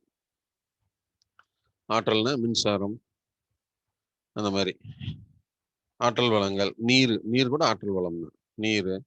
நீர்ப்பாசனம், பணம் மற்றும் நிதி நிறுவனங்கள் ஆகியவை ஆகும். சமூக கட்டமைப்புங்கிறது என்னன்னா கல்வி, பயிற்சி மற்றும் ஆராய்ச்சி, சுகாதாரம், வீட்டு வசதி போன்ற வசதிகள் ஏற்படுத்துறது தான் சமூக கட்டமைப்புன்னு சொல்லுவோம். ஸோ உள்கட்டமைப்புங்கிறது பொதுவாக தான். அதில் 2 சொல்லியிருக்கோம். இது பொருளாதார கட்டமைப்புன்னு சொல்கிறோம். இதில் என்னென்ன வருதுன்னு பாருங்க. அடுத்தது சமூக கட்டமைப்புன்னு சொல்கிறோம். இதில் என்னென்ன வருதுன்னு பாருங்க. சரிங்களா? இதுதான் வசதிகள் ஆகியவை அடங்கியுள்ளன. இந்தியாவில் இருப்பு பாதை, சாலை வசதி, கடல்வழி போக்குவரத்து மற்றும் வான்வழி போக்குவரத்துகளில் நல்ல கட்டமைப்பு பெற்றுள்ளது. இந்தியா இருப்பு பாதை, சாலை வசதி, கடல்வழி போக்குவரத்து மற்றும் வான்வழி போக்குவரத்தில் நல்ல கட்டமைப்பு பெற்றுள்ளது. ஆசியாவில் மிகப்பெரிய இருப்பு பாதை தடங்களையும் உலகில் 4வது பெரிய போக்குவரத்தையும் பெற்றுள்ளது. இருப்பு பாதைங்கிறது ரயில்வே ட்ராக்கு. ஸோ உலக லெவலில் 4வது இடத்துலையும் ஆசியாவிலே ஃபர்ஸ்ட் லெவல் அப்படிங்கிறதையும் கொண்டு வந்திருக்காங்க. இந்தியானுடைய ரயில் ட்ராக் மட்டும் 63,000 கிலோமீட்டர். இதில் 13,000 கிலோமீட்டர் மின்மயம், அதாவது எலக்ட்ரிஃபைடு பண்ணிட்டாங்க. இந்திய ரயில்வேல முதல்ல வைஃபை வசதி தொடங்குனது எங்கன்னா பெங்களூரு. இது கேள்வி கேட்டிருக்காங்க ஏற்கனவே. உள்நாட்டு விமான சேவைகளை ஏர் இந்தியா, இந்தியன் ஏர்லைன்ஸ் என்று மற்றும் பன்னாட்டு விமான சேவைகளை ஏர் இந்தியன் நிறுவனமும் இந்தியாவில் விமான சேவையை வழங்கி வந்தன. ஏர் இந்தியா மற்றும் இந்தியன் ஏர்லைன்ஸ் ஆகிய இரண்டு நிறுவனங்களையும் 27/8/2007 அன்று இணைத்து இந்திய விமான போக்குவரத்து நிறுவனம், இந்தியன் சிவில் ஏவியேஷன் கம்பெனி அப்படின்னு சொல்றது, civil aviation company of India என பெயர் மாற்றம் செய்யப்பட்டது. சரிங்களா? ஸோ நம்ம உள்நாட்டுக்குனாக்க டொமஸ்டிக் ஏர்லைன்ஸ்ன்னு சொல்லக்கூடியது இந்தியன் ஏர்லைன்ஸ். சர்வதேச இன்டர்நேஷனல் ஏர்லைன்ஸுங்கிறது என்னன்னாக்கா ஏர் இந்தியா. சரிங்களா? ஏர் இந்தியா 2 வகையானது. ஸோ இந்தியன் ஏர்லைன்ஸ், ஏர் இந்தியா அப்படின்னு சொல்றது. டொமஸ்டிக்னாக்க இப்போ நம்ம உள்நாட்டில் இங்கேருந்து ராஜஸ்தான் போகலாம், மும்பை போகிறோம், கொல்கத்தா போகிறோம், அது டொமஸ்டிக் ஏர்லைன்ஸு. வெளியிலன்னா Singapore, Malaysia, Saudi Arabia, America, England, இப்படி வெளிநாட்டுக்கு போனோம்னா அது ஏர் இந்தியான்னு சொல்லுவோம். அது 2ஐயும் இணைச்சு இந்திய விமான போக்குவரத்து நிறுவனம்னு புதுசாக 2007 தொடங்கப்பட்டது. பெரிய சிறு துறைமுகங்கள் மேம்படுத்த தேசிய துறைமுக வாரியம் 1950 நிறுவப்பட்டது. அப்படி பார்த்தீங்கன்னா இந்தியாவில் மொத்தம் 12 துறைமுகங்கள் இருக்கு. அதில் கிழக்கு, மேற்கு, அரபிக்கடல்ல இருக்கு, இந்திய பெருங்கடல்ல இருக்கு, வங்காள விரிகுடாவில் என்னென்ன இருக்குங்கிறது ஜாகிரபியில் உங்களுக்கு சொல்லியிருப்பாங்க. நம் நாட்டு கல்விக் கொள்கைகளையும் திட்டங்களையும் தீட்டி நடைமுறைப்படுத்துவது மனிதவள மேம்பாட்டுத்துறை அமைச்சகம். சரிங்களா? கல்வி முன்னெல்லாம் கல்வித்துறை அமைச்சர் தான் சொன்னாங்க. எது? மத்திய மனிதவள மேம்பாட்டுத்துறை அமைச்சர் அப்படின்னு வர்ற இடத்துல கல்வித்துறை அமைச்சர் தான் முன்ன சொல்லிட்டு இருந்தாங்க. அதுக்கப்புறம் 92, 93 தான் அது ஹியூமன் ரிசோர்ஸா கொண்டு வந்தாங்க. மனிதவள மேம்பாடு. கல்வினா கல்வி மட்டும் மேம்படுத்துறது இல்லை, மனிதவள மேம்பாடுன்னா அவனுடைய ஆற்றல், திறமை வெளிக்கொண்டு வந்து ஒரு முழு மனிதனாக, திறமையுள்ளவனாக மாற்றுவதுதான் மனிதவள மேம்பாடுன்னு சொல்லி கொண்டு வந்தோம். 1976 ஆண்டு வரை மாநில அரசின் பொறுப்பில் இருந்த கல்வி அதன் பிறகு பொது பட்டியலில் உள்ளது. 76 வரைக்கும் அது எதுல இருந்துச்சு அப்படின்னாக்க கல்வி மாநில பட்டியல்ல இருந்துச்சு. அப்புறம் பொது பட்டியலுக்கு போயிடுச்சு. பொது பட்டியலுக்கு போனோடனே பெரிய அண்ணன் நாட்டாமைங்கிற கணக்குல தான் இப்ப நீட் எல்லாம் ஓடுது. இப்ப பொது பட்டியலில் வந்ததுனால மத்திய அரசு என்ன சொல்றாங்களோ சட்டம் அப்படிதான் வருது. மத்திய அரசு என்ன சொல்லுதோ அவங்க அதுபடிதான் செயல்படுத்துறாங்க. அதனால மாநில அரசு பாத்தீங்கன்னா நீட்டு எதுக்குறாங்க, இருந்தாலும் மத்திய அரசு வளைஞ்சு கொடுக்காம தடுமாறுது. இந்திய கல்வி முறை அடிப்படையில் 6 நிலைகளை நம்ம வச்சிருக்கோம். ஒன்று குழந்தை கல்வி, nursery school, elementary school, secondary school, higher secondary school. 4 நிலை. எப்படின்னா ஃபர்ஸ்ட் நர்சரி அங்கன்வாடியில் வரும், அடுத்தது எலிமெண்டரி 5வது வரைக்கும், இடைநிலை கல்வினா 10வது வரைக்கும், அதான் பார்த்தீங்கன்னா SSLC, secondary school leaving certificate, எஸ்எஸ்எல்சிங்கிறது 10th சொல்லுவோம். எஸ்எஸ்எல்சி அப்படின்னு சொல்றது 10th. அதுதான் செகண்டரி அப்படிங்கிறது தான் இடைநிலை கல்வி. சரிங்களா? இடைநிலை கல்வி அப்படின்னு சொல்லுவோம். அதுக்கு அடுத்தது மேல்நிலை கல்விங்கிறது தான் ஹையர் செகண்டரி. இது செகண்டரி ஸ்கூல் அப்படிங்கிறது இடைநிலை கல்வி, ஹையர் செகண்டரினா மேல்நிலை கல்வி. 4 வந்துருச்சா? இது 12வது வரைக்கும், இது 10, இதை பார்த்தீங்கன்னா 12. இளங்கலை பட்டம் யூஜி அண்டர் கிராஜுவேட்டு, முதுகலை பட்டம் போஸ்ட் கிராஜுவேட். ஸோ மொத்தம் 6 வகையான இது இருக்கு. ஒன்று nursery school, elementary school, secondary school, higher secondary school, under graduate, post graduate, மொத்தம் 6 அடிப்படை கல்வி முறைகளை கொண்டு வந்தது. இதுவும் கேட்டிருக்காங்க. 1964 கோத்தாரி கல்விக்குறையின் பரிந்துரையின் அடிப்படையில் 10+2+3 அடிப்படையில் செயல்படுத்தப்படுகிறது. நீங்க டிஎன்பிசி எழுதுறீங்க, குவாலிஃபிகேஷனுங்கிற இடத்துல இந்த எந்த ஆடா இருந்தாலும் சரி, குவாலிஃபிகேஷனுங்கிற இடத்துல இந்த வார்த்தை இருக்கும். 10 இடைநிலை கல்வி, 10th, +2 அப்படிங்கிறது மேல்நிலை கல்வி, 3ங்கிறது இளங்கலை பட்டம், டிகிரியா இருந்தா. ஸோ எஜுகேஷனுங்கிறது வந்து 10+2+3 அந்த பேஸ்மெண்ட்ல இருக்கணும் அப்படிங்கிறது தான். அந்த அடிப்படையில் இருந்தாதான் எக்ஸாம் எழுதவே தகுதியானவன் சொல்றாங்க. நிறைய பேர் வந்து என்ன பண்ணுவாங்கன்னா, 6வது படிச்சுட்டு டைரக்டா ஓப்பன் யூனிவர்சிட்டியில எம்ஏ போட்டேன் அப்படிம்பாங்க. 10வது முடிச்சுட்டு எம்ஏ போட்டேன், டபுள் டிகிரி போட்டேன், ட்ரிபிள் டிகிரி ஒரே டைம்ல போட்டு பாஸ் பண்ணேன் அப்படின்னு சொல்லுவாங்க. அது வந்து இந்த இதுக்கெல்லாம் எலிஜிபிள் கிடையாது. சரிங்களா? திறந்தவெளி பல்கலைக்கழகத்தில் படிக்கிறதுல இது தொலைதூர கல்வி ஒத்துக்கலாம். டிஸ்டன்ஸ் எஜுகேஷன் ஓகே, தொலைதூர கல்வி கண்டிப்பா உண்டு. ஆனா இந்த திறந்தவெளி கல்வியில வந்து ஓப்பன் யூனிவர்சிட்டியில நீங்க வந்து பாஸ் பண்றது முடியாது. ஏன்னா 21 வயசு ஆயிடுச்சுன்னா நீ யூஜி எழுதலாம், நீ 1ஆம் கிளாஸ் கூட படிக்க தேவையில்ல. 18 வயசு ஆயிடுச்சுன்னா நீ 10வது எழுதலாம், ஏதோ ஒரு டிகிரி. அதுக்கு அடுத்தது 24 வயசு ஆயிடுச்சுன்னா நீ ஆட்டோமேட்டிக்கா எம்ஏ எழுதலாம், டைரக்ட் எம்ஏ எழுதிக்கலாம், ஒன்றும் பிரச்சனை இல்லை. ஸோ கோத்தாரி கல்விக்குழு பரிந்துரையை தான் இன்ன வரைக்கும் நம்ம ஃபாலோ பண்ணிட்டு இருக்கோம். அதுக்கு முன்ன பார்த்தீங்கன்னாக்க ஓல்டு பியூசிமாங்க, அது 11வது வருஷம் 11 வரைக்கும் படிப்பாங்க. பியூசிங்கிறது வந்து 11 வரைக்கும், 11வது கிளாஸ் வரைக்கும் 11 வருஷம் படிப்பாங்க. 1 வருஷம் இன்டர்மீடியட் கோர்ஸ்ன்னு சொல்லுவாங்க. அப்புறம் காலேஜ். இல்லை பியூசி முடிச்சோன்னா டைரக்டா காலேஜ் 4 வருஷம். இப்படிலாம் இருந்துச்சு நம்ம இந்தியன் சிஸ்டம், எஜுகேஷன் சிஸ்டம் அப்படி இருந்துச்சு. 76ல இருந்து தான் இதை நடைமுறைப்படுத்தினாங்க 10+2+3ன்னு. ஸோ 10th முடிக்கணும், +2 முடிக்கணும், டிகிரினா 3 வருஷம், மினிமம் 3 வருஷம் இருக்கணும். மேக்ஸிமம் நீ 5 வருஷம் 6 வருஷம் கூட படிக்கலாம். இப்போ எம்பிபிஎஸ்லாம் 5 வருஷம் ஆகுது, இன்ஜினியரிங் 4 வருஷம், பிஎல் 5 வருஷம், இந்த மாதிரிலாம் சொல்றாங்க. மொத்தத்துல நமக்கு வந்து 10th முடிச்சுட்டு அடுத்தது +2 போயிட்டு அதுக்கப்புறம் டிகிரி போகணும். அதான் 10+2+3ன்னு சொல்றது. மொத்த வருமானத்துல 3% கண்டிப்பா அது கல்வித்துறைக்கு ஒதுக்கணும். சரிங்களா? மொத்த வருமானத்துல 3% வந்து கல்விக்கு ஒதுக்கணுங்கிறது, கல்விக்கு ஒதுக்கணும் அப்படிங்கிறது ஐநாவுடைய பரிந்துரை. நவீன இந்தியாவின் கட்டமைத்த முதல் சிற்பி யாருன்னா ஜவஹர்லால் நேரு. சமதர்மம் என்பது இந்தியாவிற்கு நேரு அளித்த மிகப்பெரிய பங்களிப்பாகும். நேருவின் சமதர்மம் அப்படின்னா ஜனநாயக சமதர்மம். இது எங்க இருக்குன்னா 2வது ஐந்தாண்டு திட்டத்துல குறிக்கோள் என்னன்னு பாத்தீங்கன்னா டெமோக்ராட்டிக் சோசியலிசம்னு சொல்லியிருப்போம். 2வது ஐந்தாண்டு திட்டத்துல குறிக்கோள் அல்லது நோக்கம் அப்படின்னா இந்த ஜனநாயக சமதர்மத்தை பத்தி சொல்லியிருக்கோம். இந்திய அரசியலமைப்பு சட்டத்தை உருவாக்கிய சிற்பி யாருன்னா BR அம்பேத்கர்.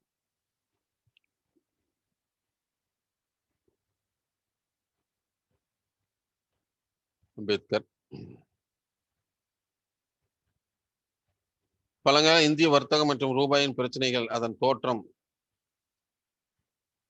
தீர்வும் ஆகிய நூல்களை எழுதியவர் யாருன்னா அம்பேத்கர். தார்மீக மதிப்புகளை புறந்தள்ளும் பொருளாதாரம் உண்மையற்றது என கூறியவர் காந்தியடிகள். இயந்திரங்களை பெரிய பாவம் என குறிப்பிட்டவர் காந்தியடிகள். கிராமங்கள் தன்னிறைவு பெற்றதாக இருக்க கிராம சர்வோதயா பற்றி காந்திஜி குறிப்பிட்டுள்ளார். சர்வோதயா அப்படிங்கிறது என்னன்னா தன்னிறைவுன்னு சொல்றது, சுயராஜ்யம் அப்படின்னு சொல்றது. கிராம தன்னிறைவு பெற்றதாக இருக்க கிராம சர்வோதயா பற்றி காந்திஜி குறிப்பிட்டுள்ளார். இந்தியா குடிகாரர்களின் நாடாக இருப்பதை விட ஏழை நாடாக இருப்பதை மேல் என காந்திஜி குறிப்பிட்டுள்ளார். இதுவும் இந்த கொட்டேஷன் ஞாபகம் வச்சுக்கோங்க. இந்தியா குடிகாரர்கள் நாடாக இருப்பதை விட ஏழை நாடாக இருப்பதை மேல். இயந்திரங்கள் பெரிய பாவம் என குறிப்பிட்டவர். கிராமங்கள் கிராம சுவராஜ்ய சர்வோதயா பற்றி குறிப்பிட்டவர் யாரு அப்படின்லாம் சொல்லுங்க கேட்டாங்கன்னா காந்திஜி. இது 11th புக்ல இருக்கு, ஃபர்ஸ்ட் லெசன், அதாவது 7வது லெசன்ல இருக்கு. அது ஜோசப் செல்லதுரை. ஜேசி குமரப்பான்னு சொல்லுவோம். தமிழ்நாட்டில் தஞ்சாவூரில் 1892 பிறந்தார். காந்திய பொருளாதாரம் என்ற கருத்தை உருவாக்கினார். சரிங்களா? நேருவோட பொருளாதாரம் என்னன்னா ஹெவி இண்டஸ்ட்ரீஸ், அப்புறம் ஜனநாயக சமூகம். காந்தியோட பொருளாதார கருத்து என்னன்னாக்க கிராம பொருளாதாரம், கிராம தன்னிறைவு, கிராம மக்கள் அனைவரும் சிறு வேலை வாய்ப்புகளை பெறணும் அப்படிங்கிறதோட காந்திஜி கான்செப்ட். 1935ஆம் ஆண்டு அனைத்து இந்திய கிராம தொழில் கழகத்தை தோற்றுவித்தார். வரலாற்று ஆசிரியர் ராமச்சந்திர குஹா இவரை குமரப்பாவை பச்சை காந்தி என அழைத்தார். ஏன்னா சுற்றுச்சூழல் ஆர்வம் உள்ளவர். ஸோ ஜேசி குமரப்பா வந்து காந்திய பொருளாதாரத்தை பத்தி சொல்லியிருக்காரு. அனைத்து இந்திய கிராம தொழில் கழகத்தை தோற்றுவித்தார்.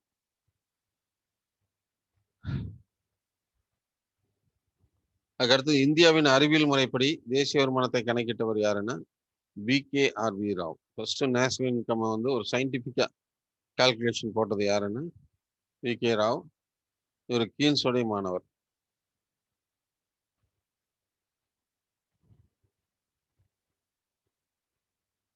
டெல்லி பொருளாதார பள்ளி, பொருளாதார வளர்ச்சி கழகம் போன்ற ஆராய்ச்சி நிறுவனங்கள் டெல்லியிலும், சமூக பொருளாதார மாற்றத்திற்கான கழகம் பெங்களூரிலும் உருவாக்க காரணமாக இருந்தார்.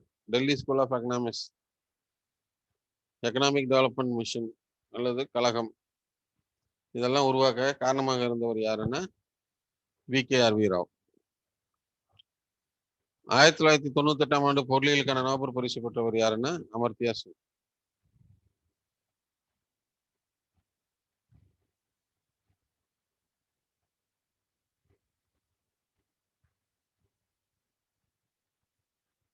அடுத்தது இதெல்லாம் மிஸ்லன்ஸ் மாதிரி மொத்த மகிழ்ச்சி குறியீடு அப்படின்னு சொல்றது யாரு? கருத்தை முதல்ல கூறியவர் ஜிங்மே சிங் வாங்சு அப்படிங்கிறவர். ஜூலை 18, 2008 பூட்டான் அரசு முக்கிய குறிக்கோளாக அறிமுகப்படுத்தியது.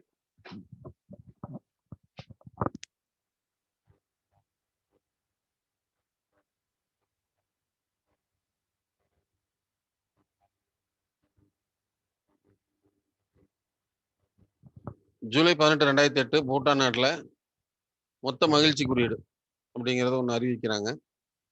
2011 ஐநா தனது உறுப்பு நாடுகள் பூட்டான் போன்று மக்களின் மகிழ்ச்சி குறியீட்டை வெளியிட கூறியது.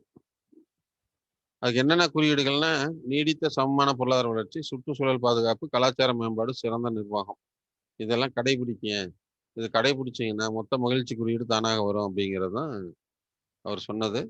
அது ஐநா வந்து தன்னுடைய நாடுகளுக்கு வந்து உறுப்பு நாடுகளுக்கு இந்த இந்த சஸ்டைனபிள் டெவலப்மெண்ட்டு, அப்புறம் வந்து என்விரான்மெண்ட் ப்ரொடெக்ஷன், இது கலாச்சார மேம்பாடு, கல்ச்சர் டெவலப்மெண்ட்டு, அடுத்தது சிறந்த நிர்வாகம், குட் கவர்னன்ஸ், இதெல்லாம் இருக்கணும். இந்த குறியீடுகள் இருந்ததுன்னா அந்த நாட்டில் மகிழ்ச்சி நிறையா இருக்கும் அப்படிங்கிறது அவருடைய கருத்து. யாரு? ஜிங்மே சிங் வாங்சு. அது சரியா இருக்குது அப்படின்னு சொல்லி ஐநா தன்னுடைய உறுப்பினர் நாடுகளுக்கு இந்த இதை ஃபாலோ பண்ணுங்க அப்படின்னு சொல்லி அறிவுரை வழங்கியிருக்கு. அடுத்து வாழ்க்கை தர குறியீட்டு எண், பிசிக்கல் குவாலிட்டி லைஃப் இண்டெக்ஸ். குறியீட்டை உருவாக்கியவர் யாருன்னா மோரிஸ். குறியீடுகள் என்னென்ன அப்படின்னா பேராமீட்டர், எதை வச்சு கணக்கிடுறது, அதை தான் குறியீடுகள்னு சொல்லுவோம். எதிர்பார்ப்பு, ஆயுட்காலம், குழந்தை இறப்பு வீதம், எழுத்துறவு வீதம், இது 3 இருக்கணும். தரவரிசையில் முதலிடம் பெற்ற நாடு மோசமான செயல்பாடாகும். 100ஆம் இடம் பெற்ற நாடு சிறப்பான நாடு எனும் குறியீடு வழங்கப்படுகிறது. சரிங்களா? மற்ற தரவரிசையெல்லாம் நம்பர் 1ன்னா பெஸ்ட் அப்படின்னு சொல்லுவோம். இதுல நம்பர் 1 அப்படின்னு வந்துச்சுனாக்கா அது ஒர்ஸ்ட் கண்ட்ரி அப்படிங்கிறத கொண்டு வரணும். அதாவது தலைகீழ் மாற்றம் அது மற்ற குறியீடுகளுக்கும் இருக்கும். சரிங்களா?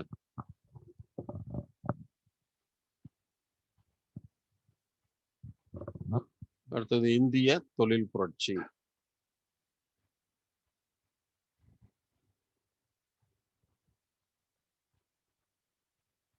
இது நம்ம நடத்திட்டோமா?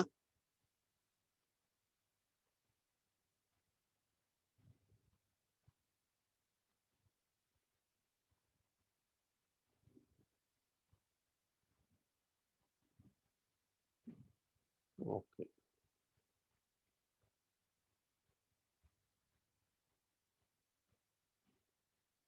வேளாண்மை போன்று இதுவும் ஒரு புரட்சி, அதாவது தொழில் புரட்சி அப்படின்னு சொல்றது.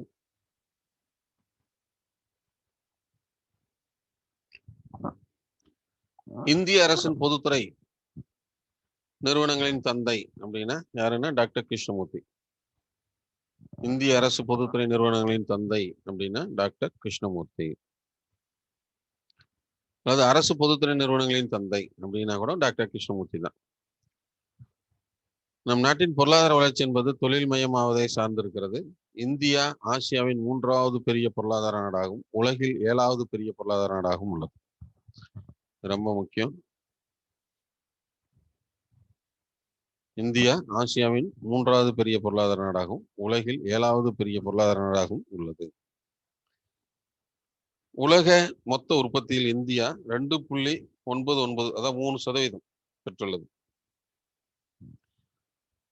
மொத்த உற்பத்தியில 3%, மொத்தம் வாங்கும் சக்தியிலையும் 3வது இடத்தை பெற்றுள்ளது. பர்ச்சேசிங் பவர், வாங்கும் சக்தி. அப்ப வருமானம் இருந்தா தான் நம்ம பொருளை வாங்க முடியும். அதான் வாங்கும் சக்தின்னு சொல்றோம்.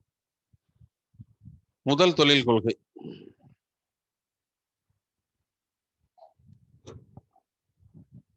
முதல் தொழில் கொள்கை 1948 ஏப்ரல் 6 அன்று வெளியிடப்பட்டது. இந்தியாவின் முதல் தொழில் கொள்கையை அப்போதைய தொழில்துறை அமைச்சர் ஷியாம் பிரசாத் முகர்ஜி, எஸ்பி முகர்ஜி, ஷியாம் பிரசாத் முகர்ஜி கலப்பு பொருளாதார அடிப்படையில் வெளியிட்டார். ஸோ முதல் தொழில் கொள்கை கலப்பு பொருளாதார அடிப்படையில் 1948ஆம் ஆண்டு வெளியிடப்படுகிறது. ஒன்று மத்திய அரசு முற்றுரிமை பெற்ற தொழில், 3 வகை. அதில் ஒன்று மத்திய அரசு முற்றுரிமை பெற்ற தொழில், மாநில அரசு முற்றுரிமை பெற்ற தொழில், தனியார் தொழில். இதில் கூட்டுறவு தொழிலும் கணக்கில் வச்சுக்கலாம். மத்திய அரசுக்குன்னா அதுக்கு தனியான தொழில்கள், பிராணவம், விண்வெளி, அணு ஆயுதம். மாநில அரசுனாக்க நிலக்கரி, இரும்பு, தானியங்கி தொழில், சர்க்கரை தொழில், பருத்தி தொழில், இதெல்லாமே. அடுத்து தனியார் தொழில்கள். ஸோ இது 3 வகையா நம்ம அப்பயே பிரிச்சுட்டாங்க. சரிங்களா? ஸோ முதல் தொழில் கொள்கைனா 1948 வெளியிட்டவர் ஷியாம் பிரசாத் முகர்ஜி.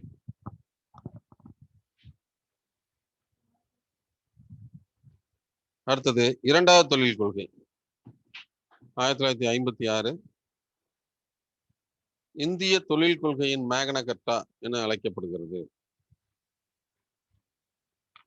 இந்திய தொழில் கொள்கையின் மேக்னா கர்ட்டா என அழைக்கப்படுகிறது. மேக்னா கர்ட்டா அப்படிங்கிறது என்னன்னா மகாசாசனம்னு சொல்லுவோம். எல்லா உரிமைகளையும் பின்பற்றி இருந்ததுன்னா அதை மகாசாசனம் அப்படின்னு சொல்லுவோம். அதான் மேக்னா கர்ட்டான்னு சொல்லுவோம். அரசு பொதுத்துறை தொழில் நிறுவனங்கள் நவீன இந்தியாவின் கோயில்கள் என ஜவஹர்லால் நேரு குறிப்பிட்டுள்ளார். அரசு பொதுத்துறை நிறுவனங்கள் நவீன இந்தியாவின் கோயில்கள் என ஜவஹர்லால் நேரு குறிப்பிட்டுள்ளார். 2வது தொழில் கொள்கையை வடிவமைத்தவர் யாருன்னா மஹ்லனோபிஸ். அதான் மஹ்லனோபிஸ் தொழில் கொள்கை என அழைக்கப்படுகிறது.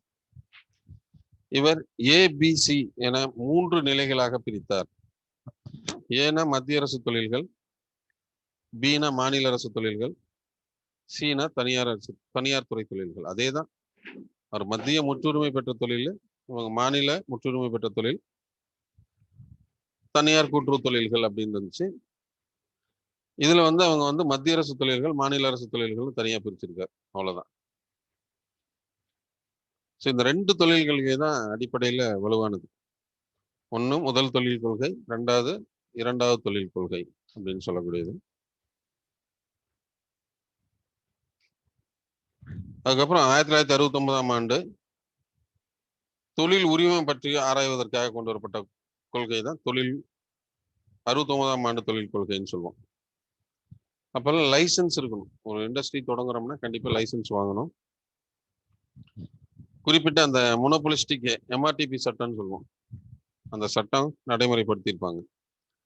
அப்படின்னா எல்லா விஷயத்தையும் ஒரு தொழிலதிபர் கையில சிக்கிடக்கூடாதுங்கிறதுக்காக அவங்களுக்கு கட்டுப்பாடு விதிச்சிருப்பாங்க.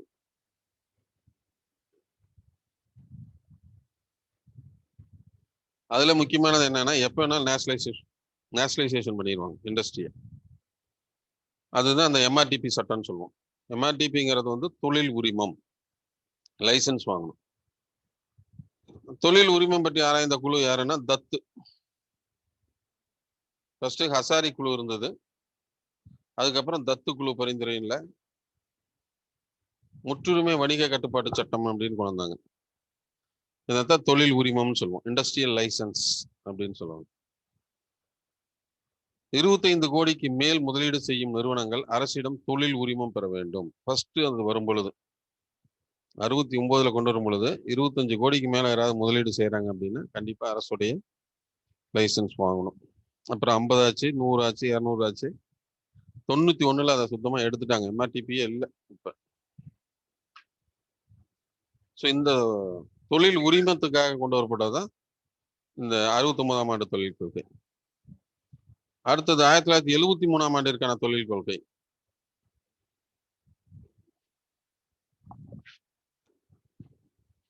73ஆம் ஆண்டுக்கு தொழில் கொள்கை அப்படிங்கிறது என்னன்னா, பன்னாட்டு நிறுவனங்கள் வந்து இந்தியாவில் அனுமதிக்கப்பட்டது.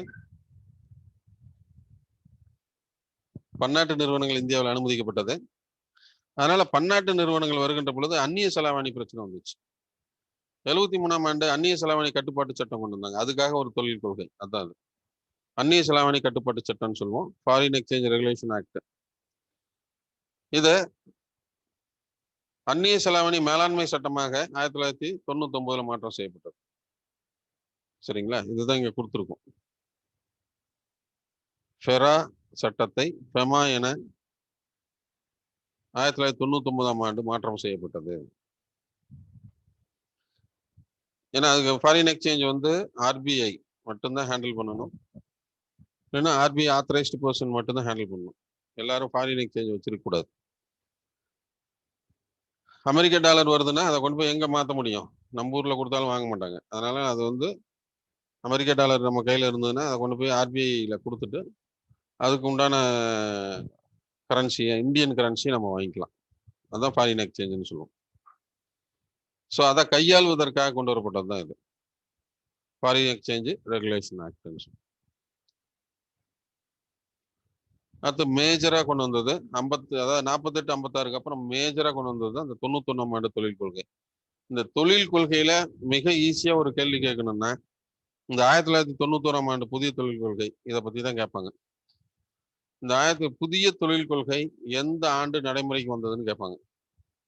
புதிய தொழில் கொள்கை எந்த ஆண்டுக்கு நடைமுறைக்கு வந்தது? 1991 ஜூலை 24. 1991 ஜூலை 24க்கு இந்த தொழில் கொள்கை நடைமுறைக்கு வந்தது. இன்ன வரைக்கும் அதை தான் நம்ம ஃபாலோ பண்ணிட்டு இருக்கிறோம். சரிங்களா, இந்த 91-24ங்கிறத ரொம்ப முக்கியம். ஜூலை 24 புதிய தொழில் கொள்கை அறிமுகப்படுத்தினார். அதுல என்ன குணம்னா, தனியார் மயம், தாராளமயம், உலகமயம். சரிங்களா, ஸோ இன்டர்நேஷனல் ட்ரேடு இந்தியாவில் எப்போ வேணாலும் யார் வேணாலும் பண்ணலாம். நாம போய் எந்த நாட்டில் எந்த நாடு வேணாலும் பண்ணலாம். தனியார் மயம், அரசு நிறுவனங்களை பொது உடைமை பங்கு விலகல் மூலியமா தனியார் மயமாக்குறது. தாராளமயம், யார் வேணாலும் வந்து எப்ப வேணாலும் தொழில் தொடங்கலாம், எந்த லைசன்ஸும் தேவையில்லை, உங்க இஷ்டம் தொழில் தொடங்கலாம் அப்படிங்கிறது தான் தாராளமயம். இந்த 3 கான்செப்டோட இந்தியாவுக்குள்ள நுழைஞ்சாங்க. தனியார் மயம் மனம் இல்லை, அரசு முதலீடுகளை தனியார் முதலீடாக மாற்றுது, அதான் டிஸ்இன்வெஸ்ட்மெண்ட்னு சொல்லுவோம். அது தாராளமயம், அரசு விதித்த கட்டுப்பாடுகளை விலக்கிக் கொள்ளுதல். உலகமயம், உள்நாட்டு பொருளாதாரத்தை உலக பொருளாதாரத்தோடு இணைத்தல். இதுல எம்ஆர்டிபி சட்டம் 69ல கொண்டு வரப்பட்ட அந்த தொழில் உரிம சட்டத்தை ரத்து செய்துவிட்டு போட்டி சட்டம் 2010ல போட்டி சட்டம் கொண்டு வரப்பட்டது. மேலும் போட்டி தொழிலின் காவல் நாய் என போட்டி சட்டத்தை அழைக்கின்றோம். இதனால் அந்நிய நேரடி முதலீடு இந்தியாவில் அதிகரிச்சு. எதனால? இந்த 3 நாள், தனியார் மயம், தாராளமயம், உலகமயம், எல்பிஜின்னு சொல்லுவோம். LPG, liberalisation, privatisation, globalisation. நீங்க கேஸ்ன்னு நினைச்சக்கூடாது. எல்பிஜி மாடல் அப்படின்னாக்க லிபரலைசேஷன், பிரைவேடைசேஷன், குளோபலைசேஷன். உரிமம் பெறும் 8 துறைகளை தவிர பிற துறைகளுக்கு விலக்களிக்கப்பட்டது. 8 இண்டஸ்ட்ரி தொடங்கினா மட்டும் நீங்க வந்து கண்டிப்பா என்ன வாங்கணும்? பெர்மிஷன் வாங்கணும், இல்லை லைசன்ஸ் வாங்கணும்.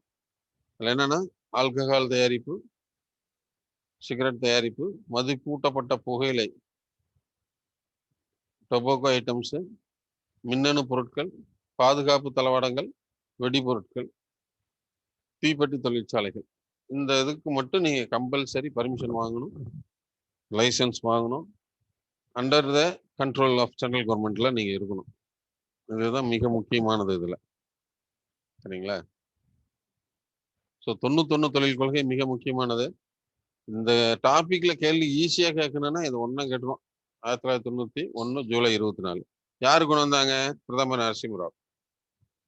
சரிங்களா? அவர் தான் அப்ப பிரதமராக இருந்தாரு. அதனாலதான் அவரை சீர்திருத்த தந்தைன்னு சொல்லுவோம். இதை தான் இன்னைக்கு இப்ப இருக்கிற பிஜேபி கவர்மெண்ட் கூட இதை ஃபாலோ பண்றாங்க. சரிங்களா? 91ஆம் ஆண்டு தொழில் கொள்கையை தான் இன்ன வரைக்கும் அரசு ஃபாலோ பண்ணுது.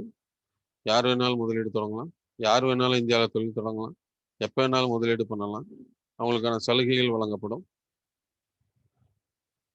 அது மாதிரி பன்னாட்டு சர்வதேச வியாபாரமும் இந்தியாவில் இருக்கு. நிறைய பொருட்கள் இந்தியாவில் வெளிநாட்டு கூட்ஸ்லாம் ஈஸியாக கிடைக்கும். அந்த மாதிரி கொண்டு வந்தாங்க. ஸோ இதோட போதும்.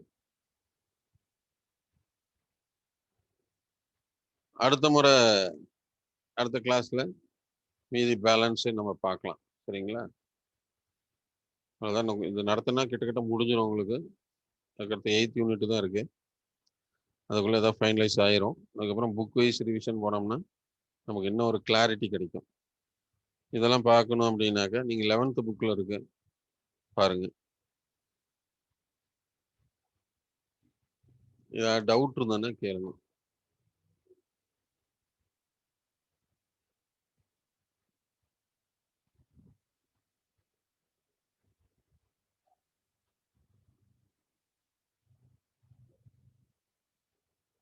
டவுட் எதுவும் இல்லையா?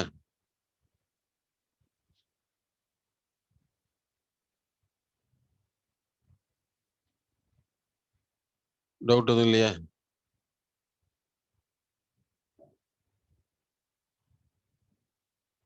தாராளமா கேளுங்க.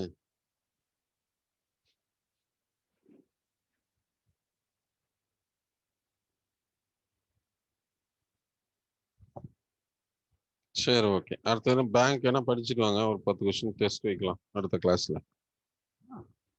அது வேணா படிச்சுட்டு வாங்க.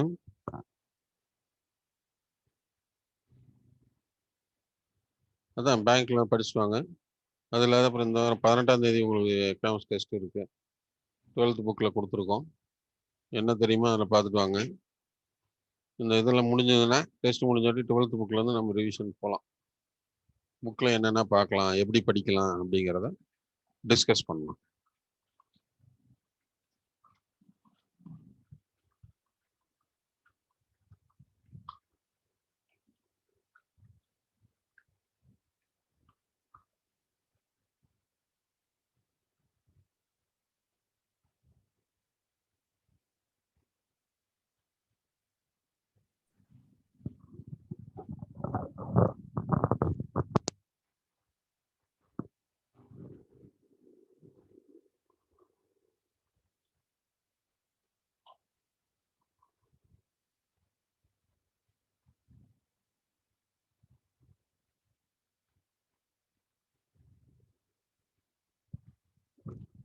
டவுட் இல்லையா?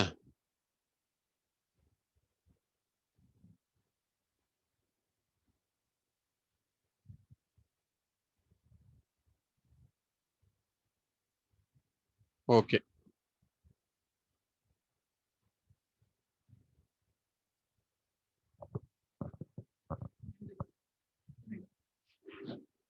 Question taking.